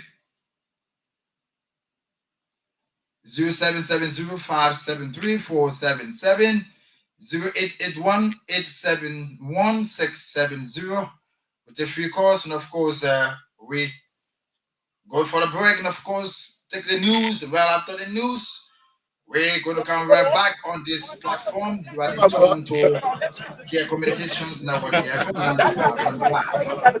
Frequently in Central is inside Liberia. Yeah. We're going to take a very short break. And we're right back. Keep following. Don't worry. Listen. Charles gets concerned. Protect him. The Chief Justice is out of the country on an official function. And as seems to be corrected as I'm concerned, not all the justices are here. But I don't want to give credence to who did not honor the invite or not. I'm saying to you, when you invite people to a function, if one was in that preview the thing or not, say for instance, in our own business, our district, that all the programs you can invite us to go to, we chose which one to go to, which one not to go to. I want to say that the absence of the justices implies that the justices do not allegedly recognize. Hello, good evening, sir. Insinuation to make a further insinuation.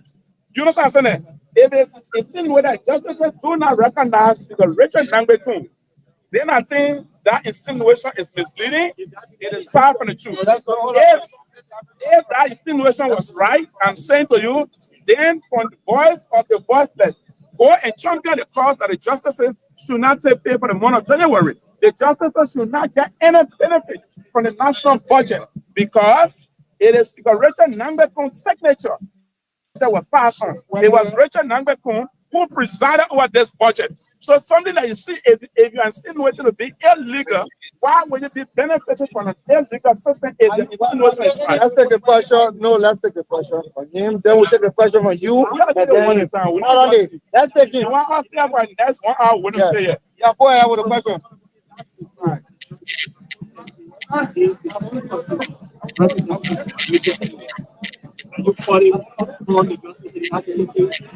Now my point, don't get me wrong. I don't insinuate. He was insinuating, not me. Don't get it wrong. I'm not saying justices are protesting. No, listen. I don't want to blame on if probability. Let me speak to what is a reality. So I want to ask you, take your presumption and your probability to yourself. The day the justices come out and say they are protesting, then we can start. They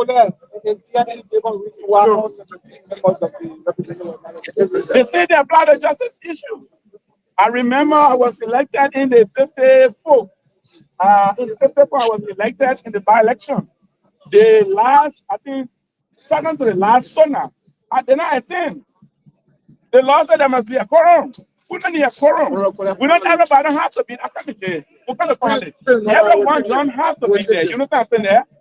Their presence in their absence, it makes no difference. Was the sauna not here? Was the message not delivered? The message was delivered. Let me say this to you.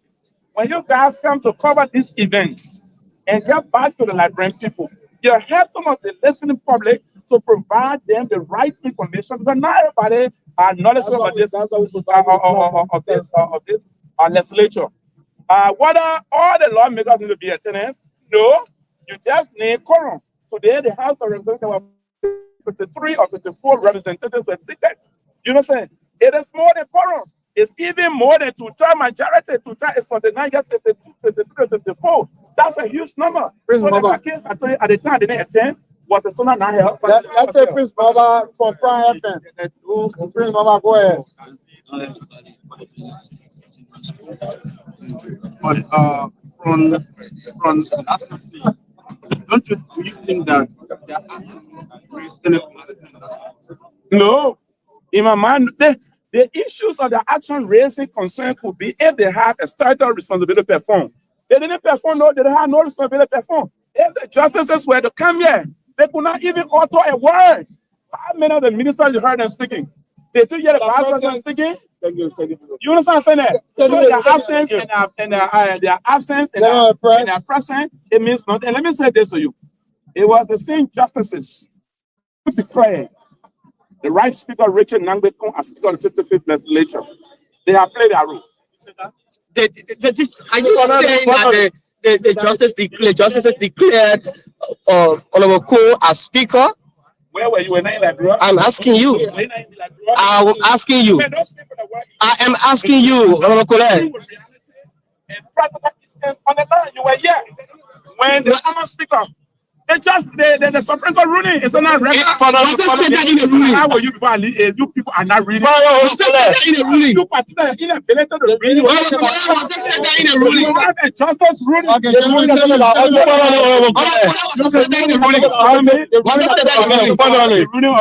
Supreme Court, yeah.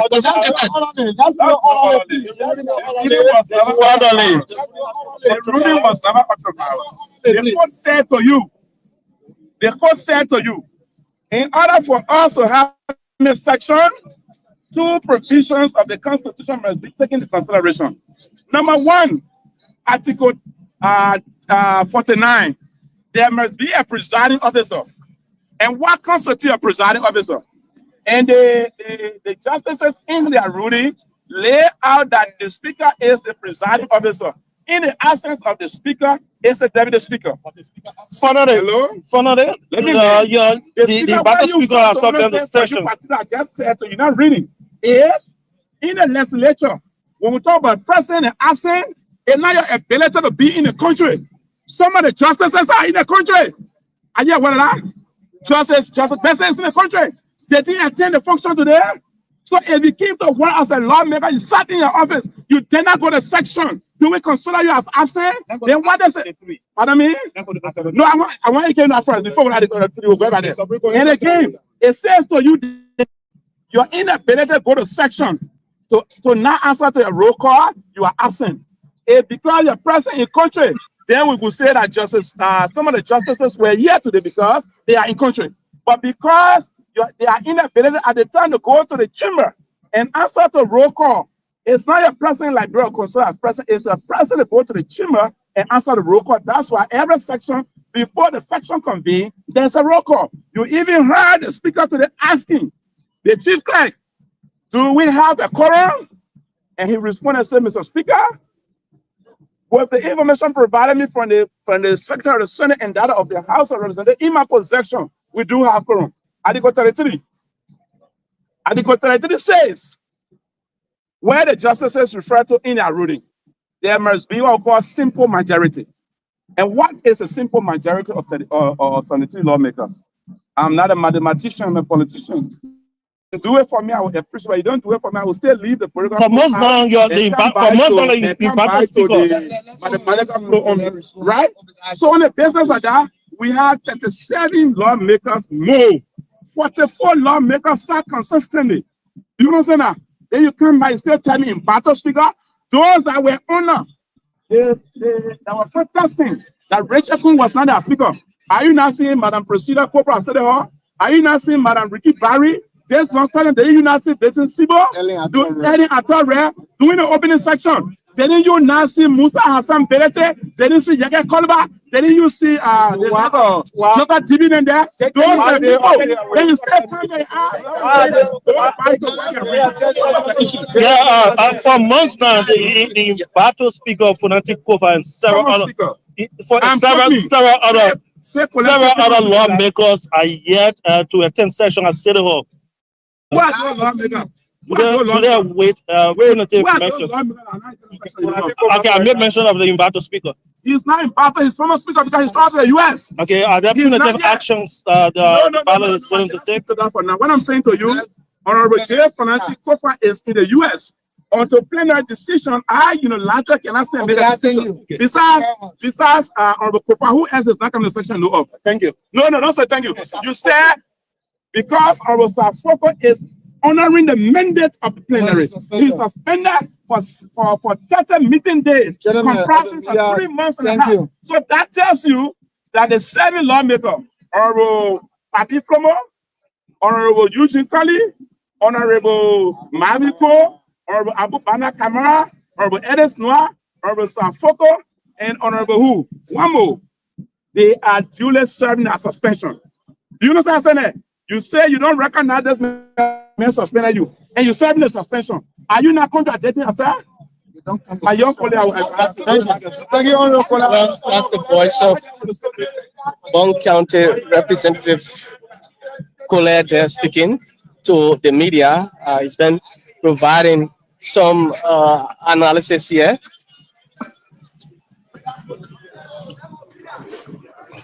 So we're still here at the grounds of the Capitol. We are still here. We are still here at the ground.